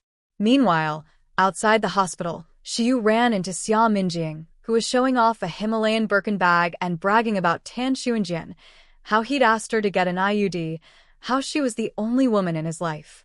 Shiyu sneered. She recognized the car I'd been riding in, the same one Tan Xuanjian used. She assumed the Tan family member I was connected to was Tan Xuanjian. She was wrong, of course, but she didn't know that yet. I went straight upstairs when I got home, feeling miserable. I curled up on the sofa in the dark bedroom, hugging a pillow, trying to process what had happened. Shiyu had lied about being in a car accident. She'd faked the whole thing to lure me out so Tang Jiu could trap me. He'd come prepared with bodyguards. It was all planned. I wiped my tears. On the way to the hospital, I'd been genuinely terrified for her. My heart had been pounding with worry. And when I saw her standing there perfectly fine, the relief I felt was real. But what came after? Auntie Lan brought me a beautiful snow mountain pudding. It looked like a little volcano topped with a cherry. But I had no appetite.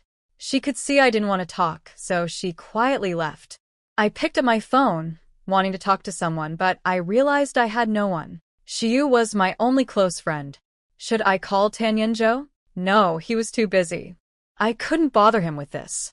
Then I noticed a red notification on my WeChat. Shiyu had sent a friend request from a new account with a message. "Li Niandi, I know what I did today was wrong. I shouldn't have tricked you. I'm sorry. Please accept my request. Let's talk things through." My heart softened immediately. My finger tapped, accept, before my brain could even think, just like how I used to run to the bus station every holiday to meet her. Then Tan Yenzhou came home, earlier than usual. He walked in wearing his white shirt and silver-gray vest, scanned the dim room, and found me lying on the sofa, looking pitiful. "Auntie Lan said you're unhappy. What happened?" he asked, sitting beside me. First he asked about my body from the night before. He'd apparently put medicine on me that morning while I was still asleep. I admitted quietly, face burning, that I was still a little sore. He squeezed my hand gently. "You'll get used to it." Then he asked again what was wrong, and I poured everything out like spilling beans. I told him every detail about the hospital, Shiyu's fake accident, Tang Jiu ambushing me, the bodyguards blocking the bridge.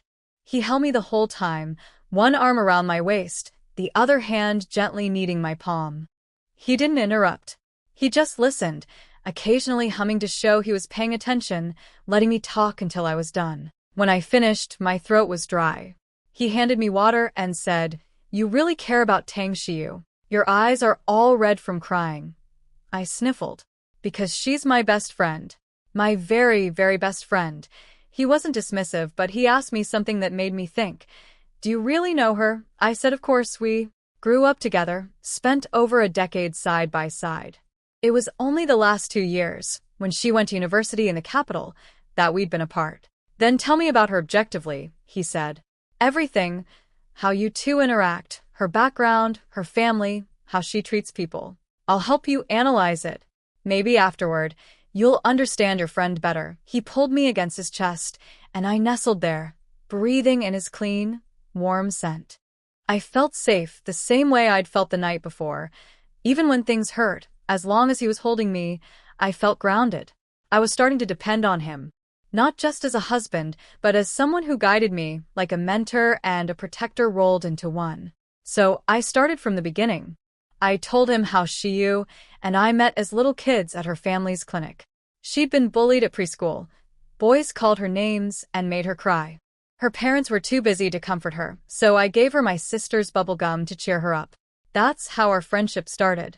My family was too poor for preschool, but she would come home after class and teach me what she'd learned: pinyin, simple characters, basic math.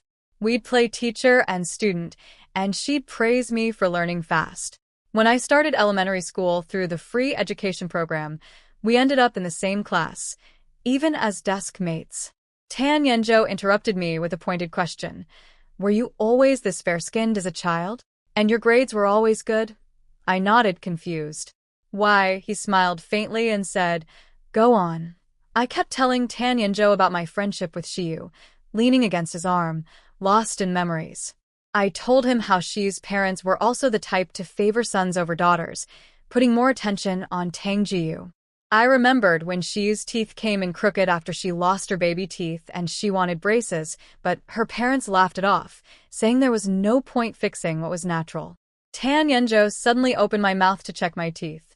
They were straight and white. "Natural?" he asked with a knowing smile.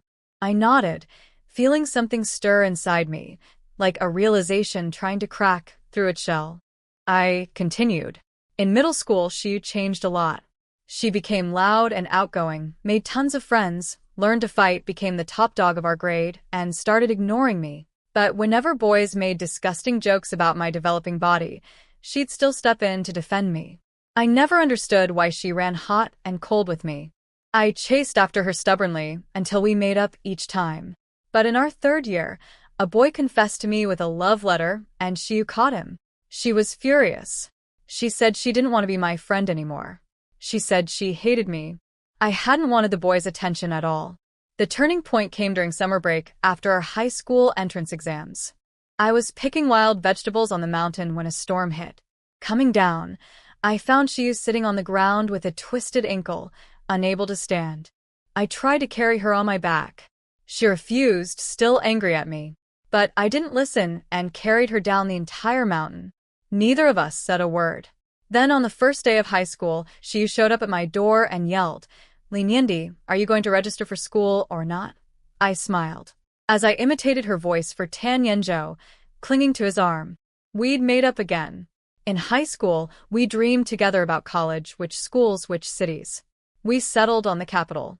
Tan Yenzhou guessed that Xiu hadn't done well on her entrance exams and her family had paid to get her into regular high school. I was shocked. "How do you know everything?" He told me to keep going. I explained that our county was extremely poor, with weak teachers. The best high school had over 800 students per grade, but historically fewer than 50 would score above the second-tier university cutoff. Xiu had studied fiercely, staying up late every night, but she never once asked me for help. She insisted on figuring everything out herself. In the end, 47 students made the cutoff that year. Both Xiu and I were among them. Tan Yenzhou asked about my scores. I told him. 542 total. Chinese 128, Math 30, English 147, History 93, Politics 89, Geography 55. He laughed and tickled my chin. Li Jingmei, your subjects are wildly unbalanced. I scratched my head sheepishly. Math is really hard, but you're genuinely smart, he said, looking up the cutoff for my region. You beat the first tier line by 26 points. Given your educational environment and resources, that's impressive. Then I got sad again. But when it was time to submit my university applications, my parents locked me in my room. I missed the deadline and never got to go. He said firmly, from now on, whenever you want, you can go to school. I'll pave the way for you. He meant it, any school I wanted. My heart felt warm. I thanked him and leaned back against his chest, then told him the rest. After the exam, I was trapped in Sichuan town while Xiu went to study finance and technology in the capital. Every holiday, she'd come back for 2 weeks and share stories about city life, bringing me snacks I'd never tried. She was really good to me, I said, and I care about her so much. Tan Yenzhou listened to everything, then said bluntly, I won't deny that Tang Xiu has been genuinely good to you in some ways. But you don't truly understand her. He laid it out point by point. First, you both grew up in families that favored boys. But you had a loving older sister, and her brother adored you. She had neither. Second, she was dark-skinned as a child and got called Black Monkey. You were always fair. Third, your grades were better than hers. Fourth, she was teased about her teeth, and her own parents made fun of her. You weren't. In elementary school, you were desk mates, a constant, unavoidable comparison. No matter how old a person is, that kind of thing eats at their self-esteem. The resentment builds. That's why she changed so dramatically in middle school. She pushed you away because she was tired of being overshadowed by you. But she'd still defend you because she does care. It's complicated. When that boy confessed to you, it drove home the feeling that no matter what she did, you'd always come out ahead. That thought planted itself deep. Even in high school, she refused to ask you for help. She'd rather struggle alone than admit she needed you. Your friend is fiercely competitive. And her jealousy and desire for payback run just as deep. His voice was calm and measured. She wasn't sharing stories about the capital with you. She was showing off. You're just too oblivious to feel it. For Xiu, the real victory began when you got stuck in Sichuan town and she left for the city. She wants you to marry her brother because she wants you trapped there forever. As long as you're stuck in the mud, she can always look down on you. I stared at him, stunned. Mr. Tan, isn't your analysis a bit dark? He sighed, clearly feeling like he was dealing with someone hopelessly naive. Let me sum it up in one sentence. You're allowed to do well, but never better than her. He squeezed my cheeks, looking like a man who'd exhausted himself worrying about his clueless wife. Stay away from this friend in the future. You can't outwit her. Don't get sold out again. Do you hear me? I didn't say anything after Tan Yenzhou's analysis of Xiu. I think he knew I wouldn't cut off a lifelong friend just because of his words, but he'd planted a seed, and that was enough for now. He wasn't expecting me to suddenly understand human nature overnight. He was willing to wait for me to grow. He changed the subject by rubbing my stomach and asking if I was hungry. I admitted I'd barely eaten all day. He took my hand and led me downstairs for dinner. After we ate, he went to his study for work. I stayed in the living room and asked a maid to bring me a notebook and pen. I sat at the coffee table and started drawing up a long-term spending plan, following the framework he taught me, investing inward in myself and reaching outward for new opportunities. I listed everything out in a messy mind map and finally zeroed in on what I wanted most right now: mastering English. When we gone to Manhattan, I couldn't understand the jewelry consultant at all. Tan Yenzhou had to translate everything. I wanted to fix that. If I could speak fluently someday, even after we eventually divorced, I'd at least have a real skill to land a better job. Life would get better step by step. I had something to look forward to. I searched online for the best language schools in the capital and picked one. Meanwhile, in his study, Tan Yenzhou was dealing with family matters. He told Xingyang to pass a message to his family elders. His marriage was his own business. They should worry about Tan Xuanjian and Tan Reich instead, and Yang Songyi should find someone else. He still couldn't reveal our marriage. He said I was too young and inexperienced to handle the pressure that would come with it, even with him shielding me. After finishing my research, I went to the bedroom feeling accomplished, showered, and got into bed. A little while later, the mattress dipped behind me. Before I heard his voice, I felt his warm, solid chest against my back and his arms wrapping around me tight. "Asleep yet?" he whispered, his breath hot against my ear. I opened my eyes, my face warming. Not yet. "What is it?" I turned my head to look at him, and his lips grazed my cheek before catching my mouth. He kissed me a few times, then asked softly, "Is this okay?" I nodded shyly. He tilted my chin up and kissed me deeper. I didn't know what to do with my hands, and then he said, "Untie the belt of my robe." My ears went scarlet. My fingers were trembling, but the sash came loose easily. The gray fabric fell open, revealing his toned, warm body. He kissed the corner of my mouth, my cheek, then gently bit my earlobe. So, obedient, he murmured, "You do whatever I ask." In those moments, he was the only person in the world I could lean on. He kissed my eyelids, lingering there, and asked teasingly, "What's wrong? Don't you like it?" By 1 a.m, he carried me back to bed after cleaning me up, pulled the covers over both of us, and held me close. I was exhausted, eyes barely open, curled up against him like a wrung-out kitten. My hair fanned out behind me, half covering my bare shoulder and my flushed, damp face. I looked, as usual, like someone who'd been thoroughly overwhelmed. The next afternoon, I took Dingyi and went to the most reputable language school in the capital. It was a big place, 5 floors, bustling with students and consultants. The staff explained they offered 2 main programs, language training and study abroad guidance.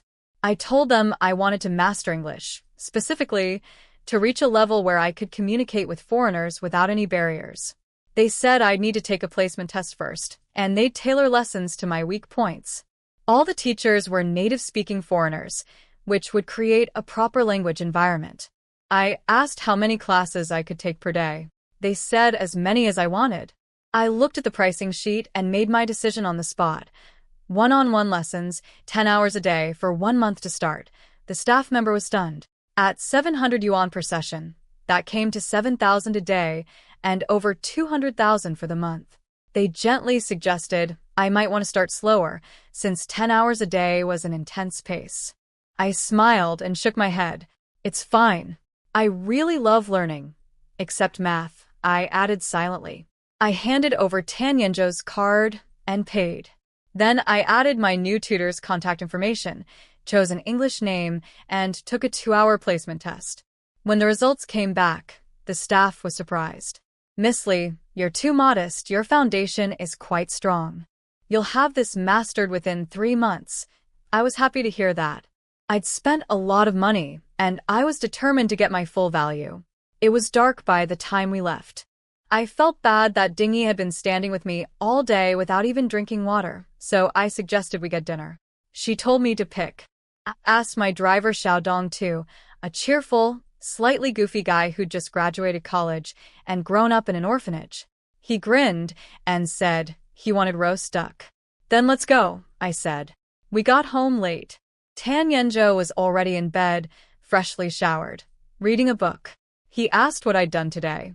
I was still buzzing with energy, wearing a white t-shirt and gray pleated skirt with a high ponytail. I probably looked like a student. I ran over and crouched beside the bed, hugging my knees, and told him about the English classes. I didn't sit on the bed because I hadn't showered yet, and I couldn't bring myself to stand over him while talking. Somewhere deep down, it felt disrespectful. He patted the bed. "Sit and tell me." "No, I'm not clean yet," I laughed. "But Mr. Tan, I picked an English name. Do you want to hear it?" He looked at me with soft eyes. "What is it?" "Leora." "A bit of a mouthful," he said. I smiled, eyes crinkling. "It's ancient Hebrew. It means my light."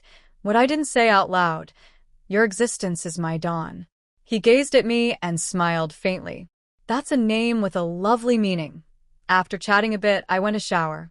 When I came out, he was still reading, so I turned off only my bedside lamp, climbed under the covers, and said, "Good night, Mr. Tan." I turned my back to him and closed my eyes. 2 seconds later, his lamp went off too, and the room went dark. I turned around, confused. "You're not going to keep reading?" "The light doesn't bother me." He didn't answer that.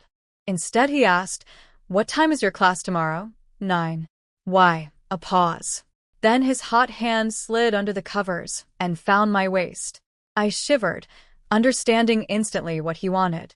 I bit my lip. Tonight, too. It had been several nights in a row now. I'd thought the daily intimacy clause in our marriage agreement was just an exaggeration. Who actually does this every single day? My face was on fire. He buried his face in my neck, breathing me in deeply, and said in a low voice, "I'll try not to keep you up too late. I'll let you rest early." I made a small sound of agreement, shy and quiet. He laughed softly, holding me close, and asked, "Do you like it?" He brushed my hair aside so I wouldn't overheat. My cheek was pressed against his chest, and I could hear his heartbeat clearly. A feeling of longing bloomed inside me, a greediness I couldn't control. I held him tighter. "I like it," I whispered, my voice dry and barely audible. I liked his gentleness, his patience, his care, everything about him. But I also knew, painfully, that none of it mattered in the end. We married out of mutual convenience and would separate once neither of us needed the other anymore. There was no future for us. Not really. He tilted my chin up and kissed me. My hair fell back, exposing my flushed face and reddened ears. My eyes were hazy with feeling, my expression caught between desire and something fragile and sad. He looked down at me, jaw clenched, eyes dark. I started my English classes at 9 the next morning. For private tutors had designed a full program for me, listening, speaking, reading, writing, and social practice. The first 3 hours were all shadow reading and pronunciation correction. My throat was raw by lunch. Xiao Dong brought me takeout from a nearby restaurant. I ate with him and Dingy while watching a foreign film to train my ears. Xiao Dong was sweet and earnest. He told me how grateful he was for his job, calling it the best thing that ever happened to him after growing up in an orphanage. Dingy, as always, was quiet but attentive, setting a bowl of soup aside to cool for me before I even asked. During lunch, a message popped up from Xiu.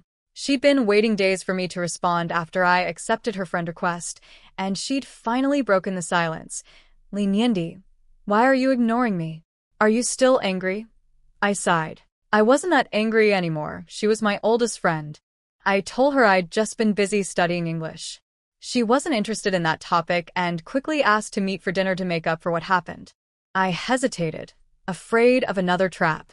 She sent me a vow. "If I trick you again, may I never have a good day for the rest of my life." I told her not to say things like that and agreed to meet Friday evening, since my schedule was packed, classes all day, and I needed to be home by midnight. After that, Tan Yenzhou usually wanted to be intimate, which meant I wouldn't sleep until 1 or 2 in the morning before getting up again for class. Friday night came. It was raining when I finished my listening class and headed to the restaurant. Dingy sat at a nearby table, keeping watch. Xiu was already there, waving cheerfully. I could feel her eyes scanning my outfit, my custom-made white tee, gray denim skirt, and Bulgari bag. She was cataloging every item, calculating value. She told me I looked more beautiful than ever. Then she pulled out 2 wrapped gifts, an apology present, and a smartphone she'd bought for me months ago, planning to give it to me on her next trip home before I ran away. My eyes stung. She'd remembered. She opened the menu and started ordering all my favorites without asking: beef balls, sweet potato noodles, knowing my tastes by heart after all these years. I took sips of water to push down the lump in my throat. How could I stay mad at her? She was my best friend. She'd always be my best friend. I told her I'd changed my name to Li Jingmei. She took it in stride, acting casual, though I could tell her mind was working behind her smile. She asked me to share how my early days in the capital went. I told her most of it, leaving out everything about Tan Yenzhou. When I mentioned working at Huarongxian, something clicked behind her eyes. She smiled knowingly. She must have connected it to the Tan family somehow. After dinner, she suggested I drive her home so we could keep chatting.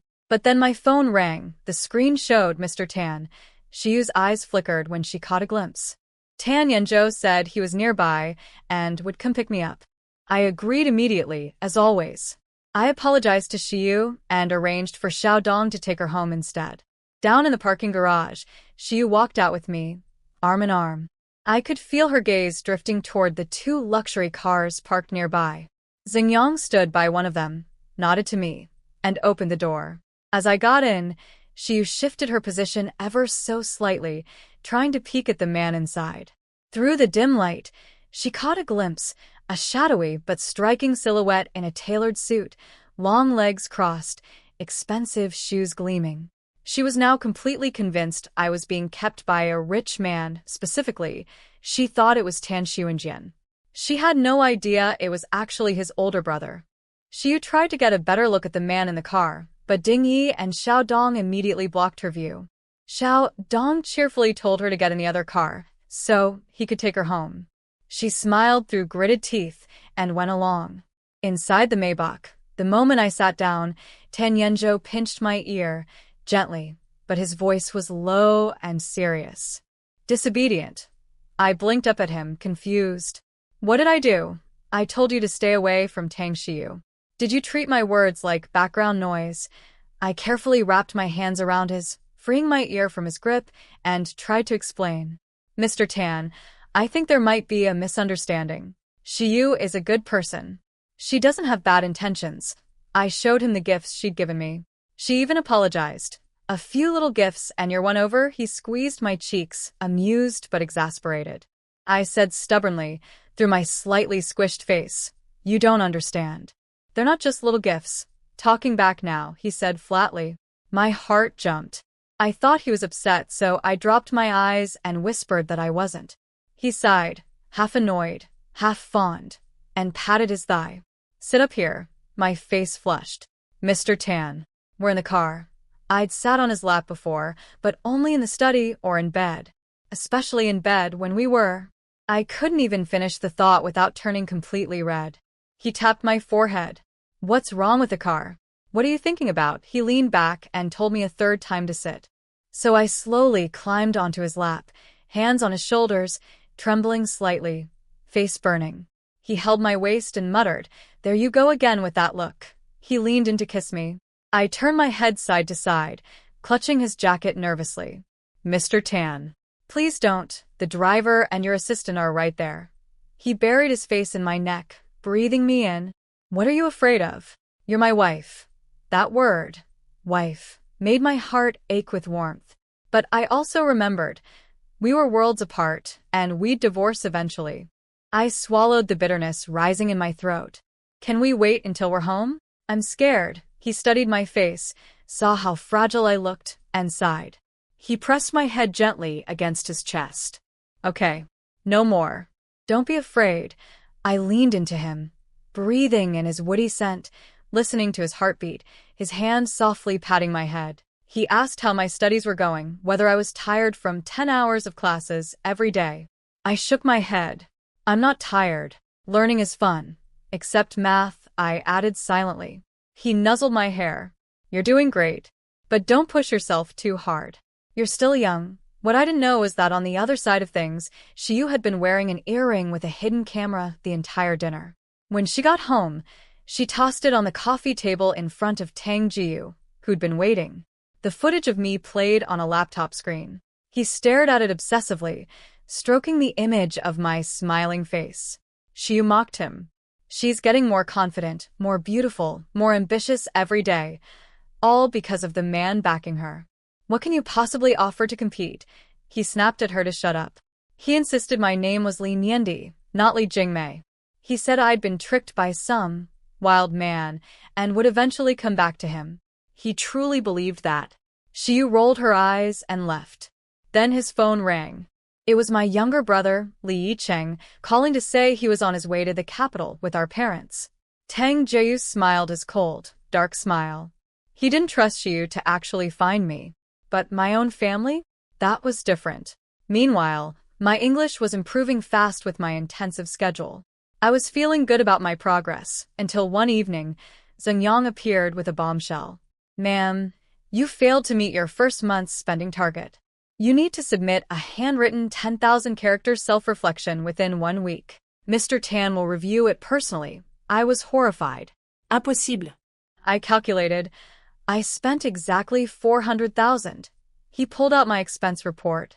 HSR top-up. 100,000. Nel salon, 50,000. English classes, 210,000. Miscellaneous small purchases, 30,000. Total, 390,000. I was short by 10,000 yuan. Ide mishkunta. He was merciless. He warned me that Tan Yenjo was very strict about deadlines, and if I didn't turn in the essay within a week, there'd be additional punishment. 3 minutes later, I was hunched over a notebook, miserably writing my self-criticism. The more I wrote, the more absurd it felt. I could exceed the daily quota for marital duties without any problem. But spending money? Apparently that was where I failed. Tan Yenjo came home from a business dinner and found me hunched over the table, desperately writing my self-criticism essay. He walked over and started kneading the back of my neck, amused. "What are you writing?" he asked. I drooped. My self-reflection. Being so obedient, he teased. I looked up at him with my best pleading eyes. "Can I skip it?" He leaned down, kissed me, and said with a smile that didn't waver. No, I wanted to die on the spot. "A fool who can't even spend 400,000 a month has no right to make demands," he said. I muttered that nobody could keep spending like that every month. He casually mentioned that his sister Tan Reich blows through 3 million a month on idol merch, games, dating sims, and male models, and still asks family elders for more. My jaw dropped. "She spends it on male models." He paused, looked down at me with a sharp expression, and noticed me looking thoughtful. He tapped my head, deadly serious. "You're married now. If I ever find out you're using my card to play around with male models, I will make you regret it." I waved my hands frantically. "Never. I would never," he softened and stroked my cheek. "Good girl." I asked if his family scolded Reich for the male model thing. He shrugged. No. Male models are nothing. She even goes after male celebrities. My eyes went wide. "You can do that with celebrities. With enough money and power, anything is possible," he said. His thumb traced my lips, his eyes already darkening with want. "As long as you stay by my side, you'll eventually experience all the endless benefits that money and power bring." A light bulb went off. "Then can I pay someone to write this essay for me?" He laughed in disbelief.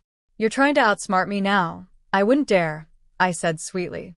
"But no." My face crumpled again. He told me to finish it properly, learn my lesson, and do better next month. Then he left me to it. By 11:30, I'd only written about 2,000 words. I gave up, washed up, and collapsed into bed, praying for a peaceful night. No such luck. The second I lay down, his hand was on my thigh, his body leaning over mine, lips approaching. "Again?" I whispered, sounding pitiful even to myself. Today had been brutal, 10 hours of intensive English, followed by the essay punishment, and now this. My hands ached from writing. He studied my expression. "Are you getting tired of this?" His tone was unreadable. I shook my head quickly, my face red. No. "I do like it. I'm just exhausted. My hands hurt, my brain hurt, everything hurt, but especially my hands from all that writing."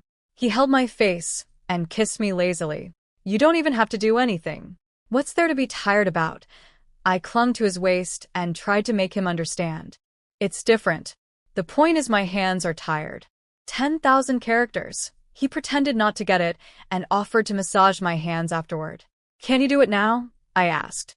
The small, tender gestures always undid me. They made me forget to keep my respectful distance, made me feel like we were something real. He thought for 2 seconds, kissed my cheek, and said, "Sure." He took both my wrists, pinned them gently above my head, and laced his fingers through mine, slowly massaging my palms and easing the soreness from hours of gripping a pen. It was unbearably intimate. I lay there looking up at him in the near darkness, tracing the outline of his face, his sharp brow, high nose, warm lips. The city moonlight barely reached us. "Mr. Tan," I called softly.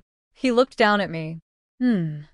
I pulled free from his grip, grabbed the front of his pajamas, lifted myself slightly, and pressed my lips to his throat. My voice came out shaky with nerves. "I want you." I didn't just mean his body. I wanted him, all of him. His breath caught. He looked at me with a half-smile that made my stomach flip, then lightly tapped my face with a commanding edge in his voice. "Turn over." The next day in class, I caught myself staring at my own hands, my mind drifting back to what Tan Yenzhou had done the night before. He looked so refined and composed in everyday life. How could he be like that in bed? Truly wicked. My tutor noticed me spacing out and asked if I needed help. I snapped back to reality and focused on my work. That evening, I came home and ran into Xingyang in the hallway with a suitcase. He told me Tan Yenzhou was going on a business trip to Shenzhen, at least 10 days, leaving straight from a meeting without coming home first. Something sank inside me. I went upstairs, showered, and lay in bed. When I checked my phone, there were 3 missed calls and 3 messages from him. Not answering my calls now. I'm heading to Shenzhen. Be good at home. Call me if anything happens. Then, 2 minutes later, really ignoring me, I smiled despite myself. That little bit of neediness from him dissolved my loneliness instantly. I told him I'd been in the shower and hadn't seen his messages. He said goodnight. I said it back, but I couldn't sleep.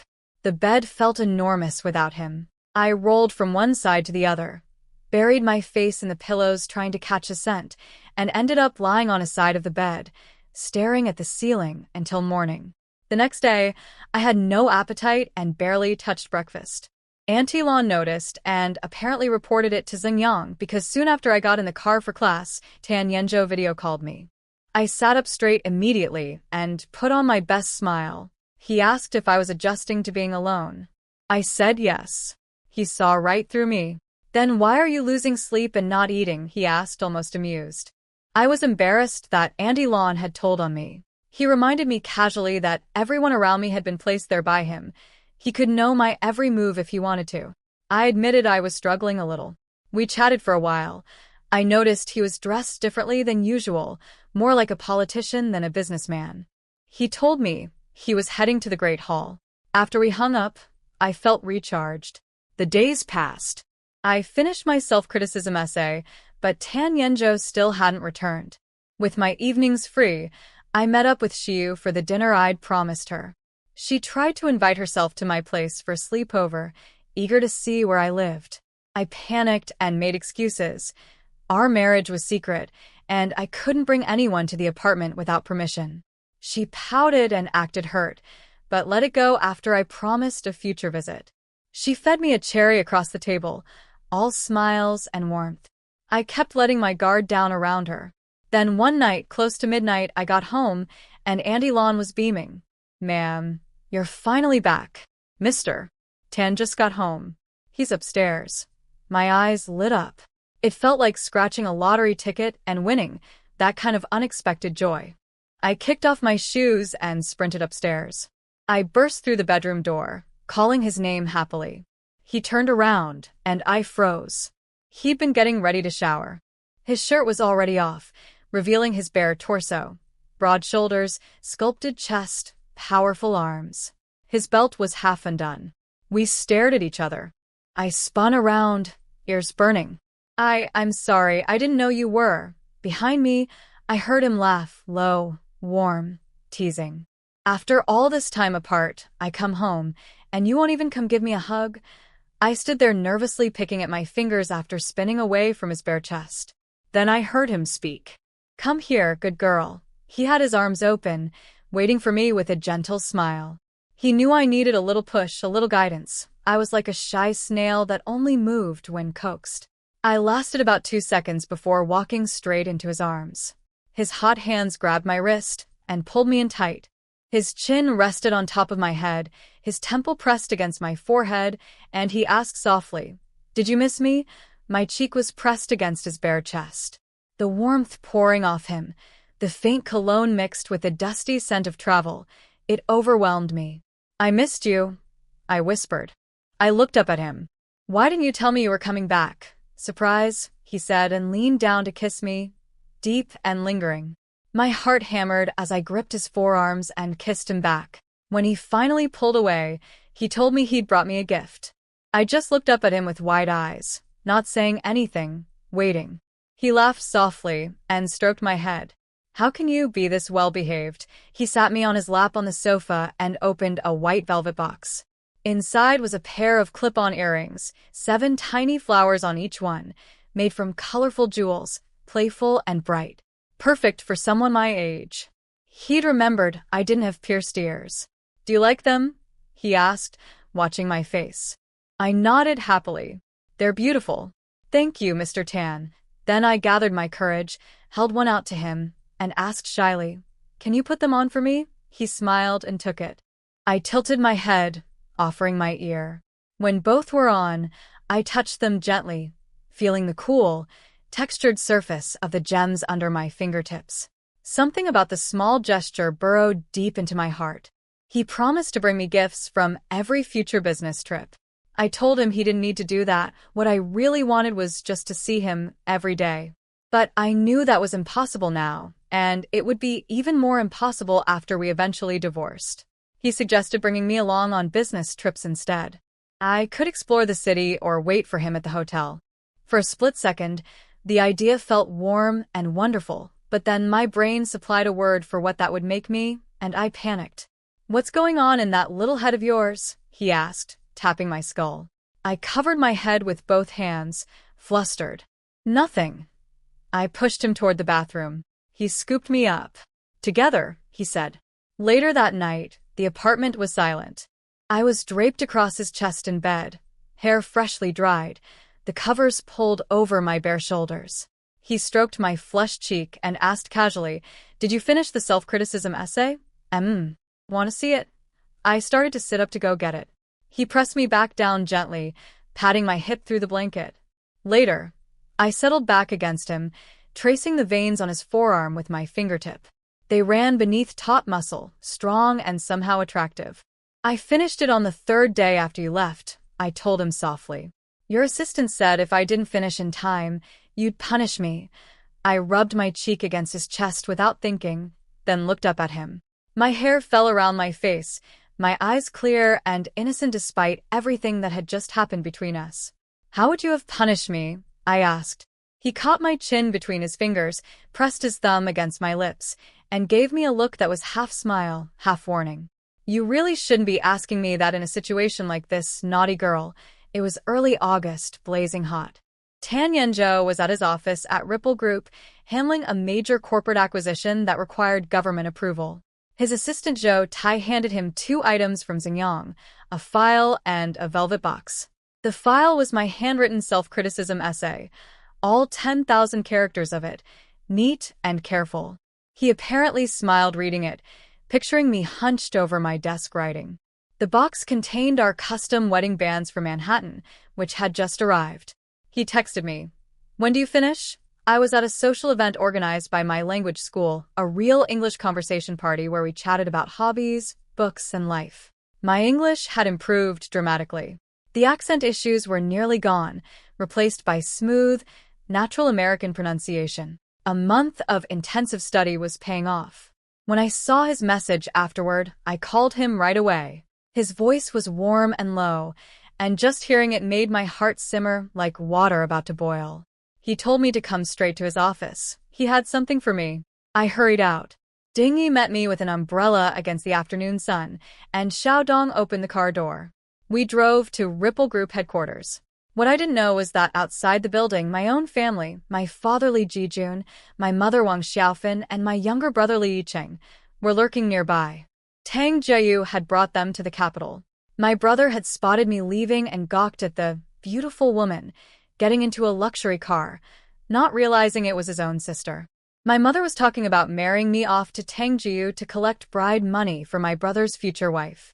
At the office, Zhou Tai, Tan Yenjo's work assistant, met me in the parking garage and escorted me up. He was visibly surprised by how young I looked. I could practically see him trying to figure out my relationship with his boss. He seemed to settle on girlfriend and wisely stopped thinking about it. I walked into the office and saw Tan Yenjo behind his desk in gold-rimmed glasses, white shirt, and gray vest, composed and powerful, completely different from how he was with me in private. I tiptoed over and called his name softly, not wanting to disturb him. His serious expression melted into a smile. "Come here." He pulled me onto his lap, took my bag, and asked about my day. Then he produced the white velvet box. The rings we ordered in Manhattan have arrived, he said. I couldn't wait until tonight. I want to put yours on now. He slid the smaller band onto my finger. I held up my hand to look at it. Compared to the priceless blue diamond, I loved this simple ring more. It wasn't flashy, but it defined what we were right now in this moment. You're this happy? He asked, noticing my smile. This is different, I said. All the expensive gifts in the world didn't compare to this small, quiet symbol. I knew everything between us was temporary, a beautiful arrangement that would end. But I couldn't help wanting to hold on to it just a little longer. Let me put yours on too, I said. He extended his hand. I carefully slid the ring onto his finger, then held our hands side by side. They look beautiful together, I whispered. He leaned in to kiss me. I pulled back, blushing. We're at your office. Someone might see. They won't, he said, catching the back of my neck, so I couldn't escape. Open your mouth. He kissed me deeply. I tried to push him away, but my hands went limp. I trembled in his arms, breathing ragged, kissing him back helplessly. When he finally stopped, he buried his face against my chest, his arms tight around my waist. This outfit is beautiful, he murmured, his hands tracing my figure. You look like a little mermaid. I touched his short hair gently, feeling his warm breath through the fabric. Do you like it? I asked, face burning. He kissed me there without lifting his head, then added, Don't change when we get home tonight. I'll take it off for you. My face turned absolutely crimson. We were having a quiet, cozy moment in his office when I heard commotion outside the door. Zhou Tai was desperately trying to stop someone from barging in. I immediately pushed against Tan Yenzhou's shoulders. Let go. Someone's coming, I whispered urgently. If anyone saw me sitting on his lap like this, our secret marriage could be exposed. I remembered the agreement. We weren't supposed to go public. He just pinched my chin, kissed me lightly, and smiled. So timid. Stop playing around. I pried his hands off, jumped up, and looked frantically for somewhere to hide. I spotted a door at the back, probably a restroom, grabbed my bag from his desk, and hurried toward it. Halfway there, I realized I'd forgotten the bag, ran back to get it, and Tan Yenzhou watched me the whole time with an amused smile, saying I was making him dizzy with my scent. The second I shut the restroom door, Tan Reich burst into the office. Zhou Tai had tried his best, but couldn't hold her. Through the door, I heard Tan Yenzhou's voice go cold and stern. Have I been spoiling you too much? Is that why you've forgotten all sense of propriety? I flinched just hearing it. Out there, Reich shrank too. She'd originally come to beg for her allowance back after her grades got her cut off. Then she sniffed the air. Big brother, why does your office smell like a woman? My heart shot into my throat. I lifted my wrist and sniffed. Was my scent really that obvious? He deflected without missing a beat. But then she spotted the wedding band on his finger and lost her mind. You're wearing a ring? Explain yourself. Her eyes locked onto the restroom door. She's in there, isn't she? She was practically begging on her knees to know the truth, completely forgetting about the allowance. Gossip had become more important than money. Then my phone vibrated. Both of them heard it. I knew it. You're hiding a woman, Reich shouted triumphantly. I nearly had a heart attack. The call was from Shiyu. I silenced it and texted her that I was busy. She replied with a warning that chilled me. Tang Jiyu brought your parents and Li Yicheng to the capital. Be careful. My fingers tightened around the phone. My parents were here. My brother was here. All brought by Tang Jiyu to drag me back. The restroom door opened. Tan Yenzhou stood there, looking down at me. What's wrong? His sister was gone. He'd restored her allowance to get rid of her. I hesitated, then told him about Shiyu's message. I explained that my family would be impossible to deal with. They all believed marrying me off to Tang Jiyu was a blessing. My parents wanted the bride price to buy my brother a house and a car. That's why they'd locked me up during college applications, afraid I'd leave, get educated, and become too independent to control. Difficult? It's just about money, he said calmly. Anything that can be solved with money isn't a real problem. He pulled me into his arms and patted my back. Don't overthink it. If they cause trouble, I'll handle it. I leaned against his chest, my anxiety settling, and nodded. Then, Tan Reich popped back in like a jack-in-the-box. Surprise. Bet you didn't expect me to come back. Tan Yenjo's temple visibly pulsed. I hid behind him, clutching his shirt. She tried to coax me out, reminding me we'd already met at the nail salon. I just buried my face deeper and whispered, Mr. Tan. She practically melted at my voice. Come out, come on, he spoke to me gently, taking my hand. It's okay, come out. Then he turned to his sister with a much sharper tone, warning her to keep her mouth absolutely shut or face consequences. She made a zipper motion across her lips. Then she finally got a proper look at me, and her eyes went wide. Big brother, she breathed, staring at me in my gold mermaid dress. You eat really well. Tan Yenjo scolded Reich for her comment, but I tugged his arm and told him. It was fine. Honestly, she wasn't wrong. Even I could tell he was attracted to me physically. He was always touching me, and in bed, he didn't hold back at all. It went both ways, so I wasn't offended. Reich perked up when I defended her. She dropped her intimidating persona entirely and became bubbly and fun. Nothing like the cool, unapproachable girl I'd met at the nail salon. She pulled out her phone and asked to add me on WeChat. I looked up at Tan Yenjo first, silently asking permission. I always kept our secret marriage in mind and didn't want to cause problems by getting close to his family. Reich was shocked. She's not your property. Why does she need your approval to add a friend? He ignored her and smiled at me. Go ahead. We added each other. Then he shooed her away.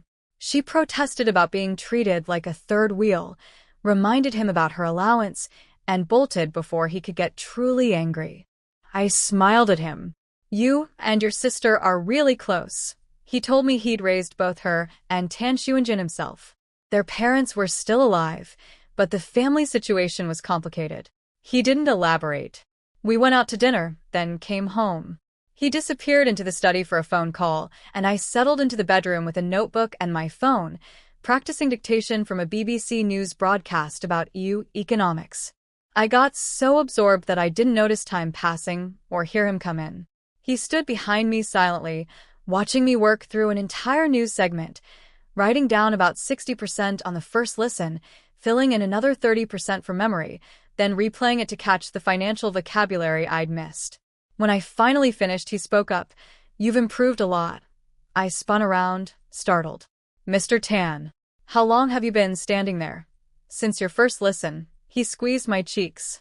If you had a normal education, your future would be incredibly bright. I said sheepishly that I'd studied humanities and liberal arts degrees weren't very competitive in today's job market. He tapped my forehead gently and told me not to sell myself short. Technology may have created more opportunities for STEM graduates, but that didn't make humanities worthless, just different. Whenever you're ready to go to university, just tell me the subject you want to study. I'll find you the best school in the world, domestic or international. You'll only need to focus on learning. Everything else, I'll take care of. I touched my forehead where he'd tapped me, looking up at him. Mr. Tan, you're so good to me. How incredibly lucky I was to have met him, a benefactor who lifted me up, and a brief love I'd always treasure. He stroked my head and sighed. You're like a child. I protested that I was 20, which wasn't that young. He laughed quietly. Compared to me, you're very young. Even my youngest sister is a few months older than you. Then his expression turned thoughtful. I'm fetty. Sometimes it makes me feel like I'm an old bull eating tender grass. He gazed down at me with unusual depth. I placed my hand gently against his stomach and said, You're still very young. And I meant it. His age gave him composure and depth. His discipline kept him strong and fit. He wasn't old. He was magnetic, with a kind of appeal that went far beyond looks. It was his competence, his calm command over everything around him. Young now, he said, pressing his thumb against my lips. But what about later? The same, I said, looking up into his eyes. You'll always be young to me. He patted my cheek lightly. That gesture I secretly loved. Not too soft, not too hard, perfectly intimate. You always know how to make me happy. My lashes trembled. Something bold stirred inside me. I can keep making you happy, I whispered. He said nothing, just stroked my cheek. I lowered my eyes, fighting through my shyness, and slowly bowed my head. The bedroom was quiet and warm.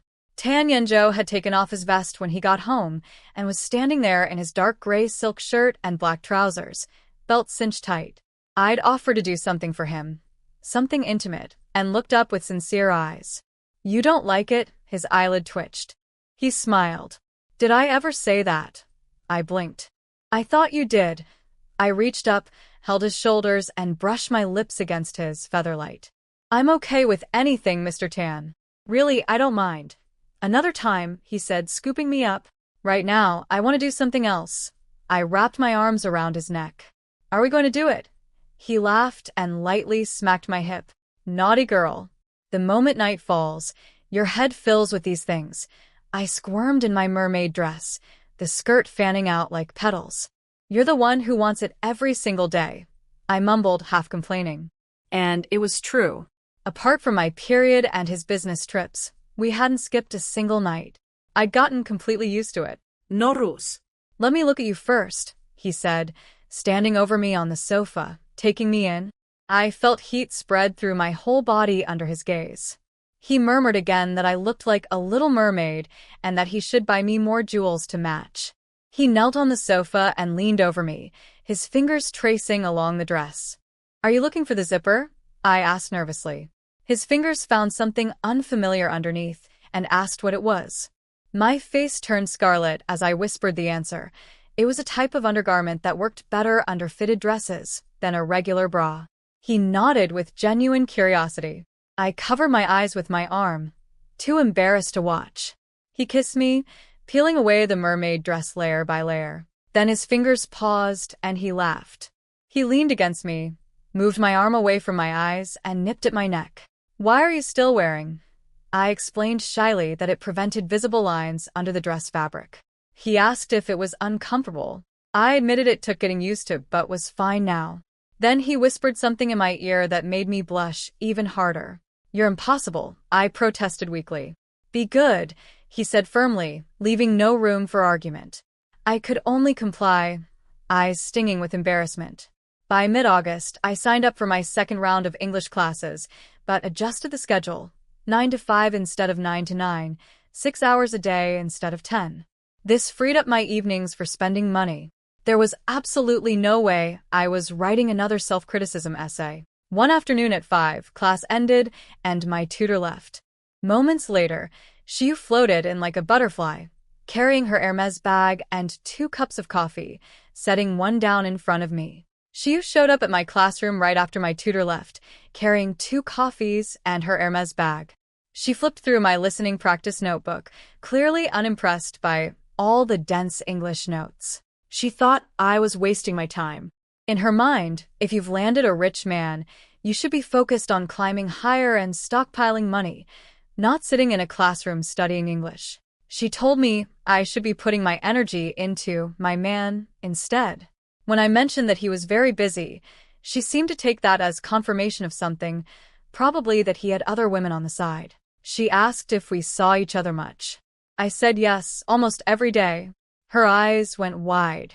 "You're living together?" Then she noticed the plain ring on my finger. My heart skipped.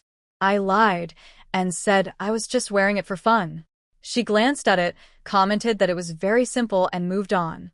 I confirmed we lived together. We were married after all, even if it was temporary. She studied me with a knowing look and said, "No wonder your complexion is so glowing. Your face is even rosier than last time. How many times a night?" I nearly combusted. "Shiyu," I hissed, touching my cheek. Was it really that obvious? Even Auntie Lon at home kept commenting on how healthy I looked. But I'd never connected that to that. She pinched my face and teased me for being the boldest one of us, coming to the capital and sleeping with a stranger so quickly. I clapped my hand over her mouth and told her to stop.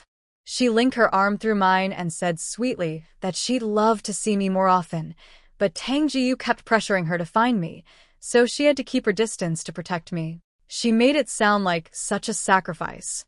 What I didn't know was that after we left together, a private detective was watching, but this time he was tracking Shiyu, not me. Tang Jiyu had hired someone to follow his own sister, not trusting her to actually help him. All her recent movements were sent to him within minutes. And in the last photo, there I was in the corner of the frame, wearing a white strapless dress, looking like someone Tang Jae-yu barely recognized. He stroked the screen, whispering my old name. My brother Lee Cheng saw the photo too, and nearly choked on a soda. My mother squinted at it and sneered. What is she wearing? She looks like a streetwalker. My father grunted that I'd gone bad. Tang Jae-yu silenced them both with a single icy glare. He pointed to the language school's name visible in the background. Go find Nian Nian there. His plan was clear. Destroy everything I'd built so I'd have no choice but to go back to him. Meanwhile, I spent a lovely evening with Shiyu at HSR getting hair treatments and manicures. I got home very late, past 11:30. In bed, Tang Yanzhou held my wrist and questioned me. Out with Tang Shiyu again? I'd started classes at 9, finished at 5, and somehow didn't come home until nearly midnight. He was not pleased. Not obedient at all, he said casually. Almost didn't come home tonight. Naughty girl.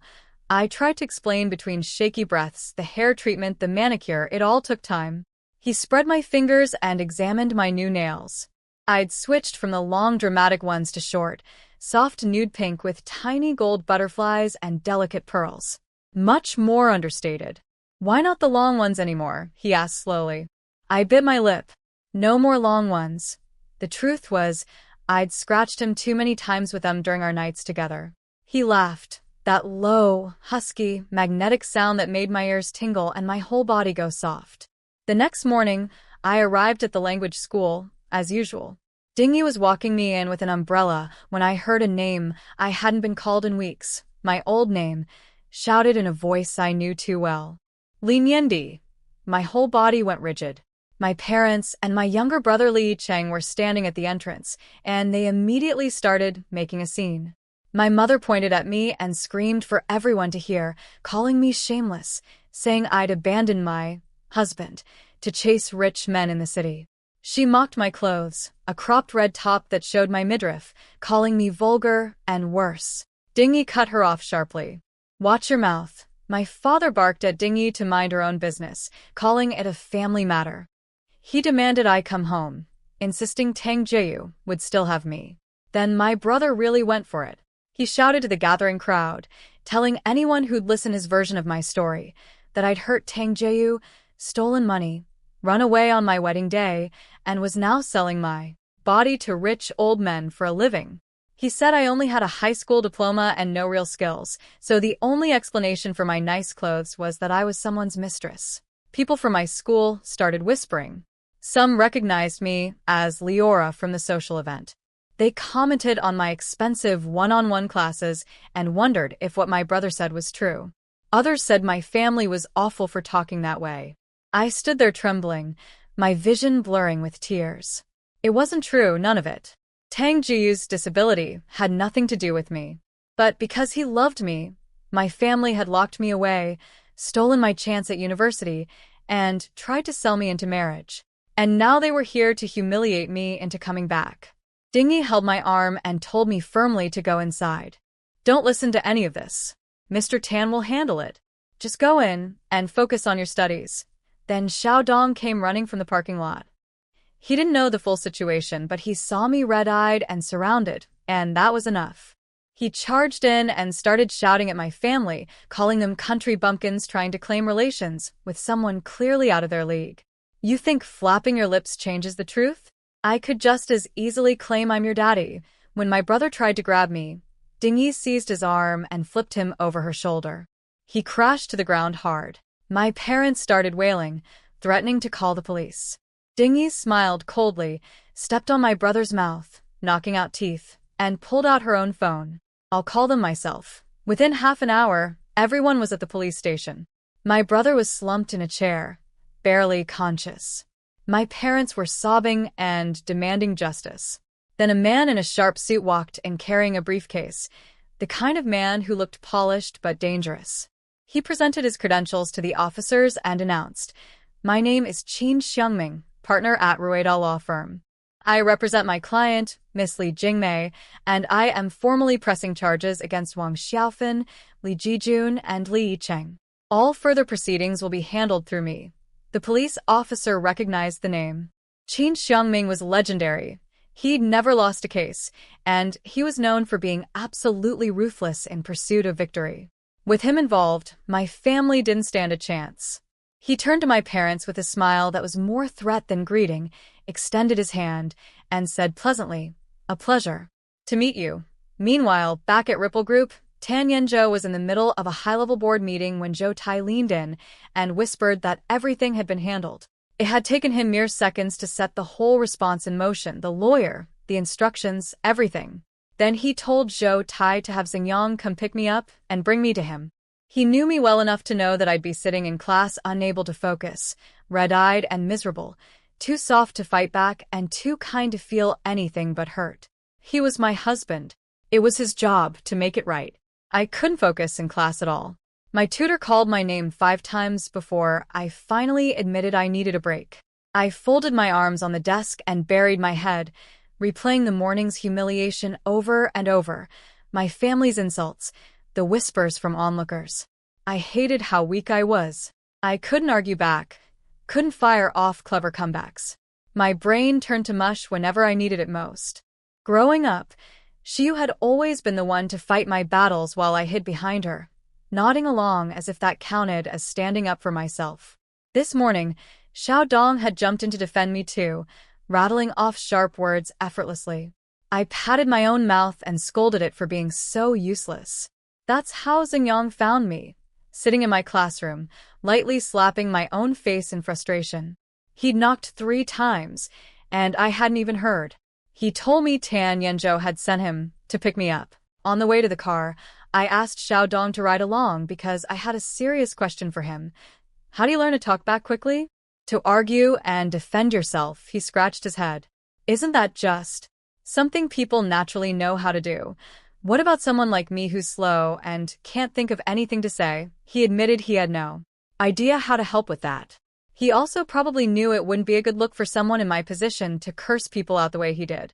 What I didn't know was that while I was wallowing, Tan Yenzhou had called his sister Ike to ask her a question in complete seriousness. What do girls your age do when they're unhappy? She'd immediately figured out it was about me and teased him mercilessly. He bribed her with the sports car, jewelry, and travel fund she'd been begging for, and she finally gave him a useful answer. Cute, pretty desserts. Little sweet things that lift your mood. When I arrived at his office, there he was behind his desk, and in front of him sat a beautifully arranged dessert. He pulled me onto his lap the moment I got close. You were so bright-eyed this morning. Now you look like a wilted plant. You won't even smile when you see me. He pinched my cheek, kissed me, and held me against his chest, patting my back gently. I know what happened this morning, he said. I stared at him, suddenly understanding why he'd called me here. My nose tingled. My throat tightened. You're here to comfort me. It was exactly like being a kid who holds in tears all day at school, only to fall apart the second a parent says something kind. Yes. Because my wife is unhappy, he said simply, and spooned a bite of dessert to my lips. While he fed me, he told me casually what had happened after I left. Dingy had beaten up Li Yicheng and ended the scene. All 3 of them, my parents and brother, were now at the police station. He'd sent a top lawyer named Qin Xiangming, a man who had never lost a case, to press formal charges against them for defamation and public disturbance. They'd be detained. My eyes went wide. They'll actually be locked up. Does that bother you? Feeling soft, he asked with a faint smile, offering me another spoonful. I shook my head quickly. I know they don't love me, and I don't love them either. The only family member I've ever truly loved is my older sister. I'm just surprised this kind of thing is enough to put someone away. He said there was a well-known saying in the capital, point at anyone and they become gold, even if they're worthless. Power could make anything happen. I didn't fully understand, and he didn't push. He just kept feeding me and said, those 3 are easy to deal with. I promise you, after this, they will never bother you again. Really? How? I grabbed his arm. He raised an eyebrow. Not me personally. The people below me, The people below you, I didn't get it. He tapped my nose and said with a meaningful smile, making Mrs. Tan happy, that's their ticket to climbing higher. Consider it their audition. I couldn't focus in class at all. My tutor called my name 5 times before I finally admitted I needed a break. I folded my arms on the desk and buried my head, replaying the morning's humiliation over and over, my family's insults, the whispers from onlookers. I hated how weak I was. I couldn't argue back, couldn't fire off clever comebacks. My brain turned to mush whenever I needed it most. Growing up, Shiyu had always been the one to fight my battles while I hid behind her, nodding along as if that counted as standing up for myself. This morning, Xiaodong had jumped in to defend me too, rattling off sharp words effortlessly. I patted my own mouth and scolded it for being so useless. That's how Xingyang found me, sitting in my classroom, lightly slapping my own face in frustration. He'd knocked 3 times and I hadn't even heard. He told me Tan Yenzhou had sent him to pick me up. On the way to the car, I asked Xiaodong to ride along because I had a serious question for him. How do you learn to talk back quickly? To argue and defend yourself, he scratched his head. Isn't that just something people naturally know how to do? What about someone like me who's slow and can't think of anything to say? He admitted he had no idea how to help with that. He also probably knew it wouldn't be a good look for someone in my position to curse people out the way he did. What I didn't know was that while I was wallowing, Tan Yenzhou had called his sister Reich to ask her a question in complete seriousness. What do girls your age do when they're unhappy? She'd immediately figured out it was about me and teased him mercilessly. He bribed her with a sports car, jewelry, and travel fund she'd been begging for, and she finally gave him a useful answer. Cute, pretty desserts. Little sweet things that lift your mood.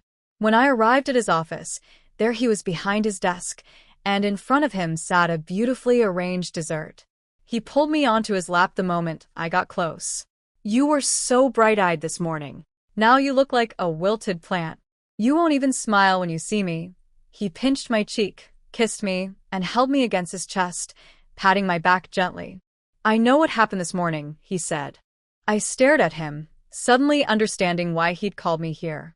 My nose tingled. My throat tightened. You're here to comfort me. It was exactly like being a kid who holds in tears all day at school, only to fall apart the second a parent says something kind. Yes. Because my wife is unhappy, he said simply and spooned a bite of dessert to my lips. While he fed me, he told me casually what had happened after I left. Dinghy had beaten up Li Yicheng and ended the scene. All 3 of them, my parents and brother, were now at the police station. He'd sent a top lawyer named Qin Xiangming, a man who had never lost a case, to press formal charges against them for defamation and public disturbance. They'd be detained. My eyes went wide. They'll actually be locked up. Does that bother you? Feeling soft, he asked with a faint smile, offering me another spoonful. I shook my head quickly. I know they don't love me and I don't love them either. The only family member I've ever truly loved is my older sister. I'm just surprised this kind of thing is enough to put someone away. He said there was a well-known saying in the capital, point at anyone and they become gold, even if they're worthless. Power could make anything happen. I didn't fully understand, and he didn't push. He just kept feeding me and said, those 3 are easy to deal with. I promise you, after this, they will never bother you again. Really? How? I grabbed his arm. He raised an eyebrow. Not me personally. The people below me. The people below you. I didn't get it. He tapped my nose and said with a meaningful smile, making Mrs. Tan happy, that's their ticket to climbing higher. Consider it their audition.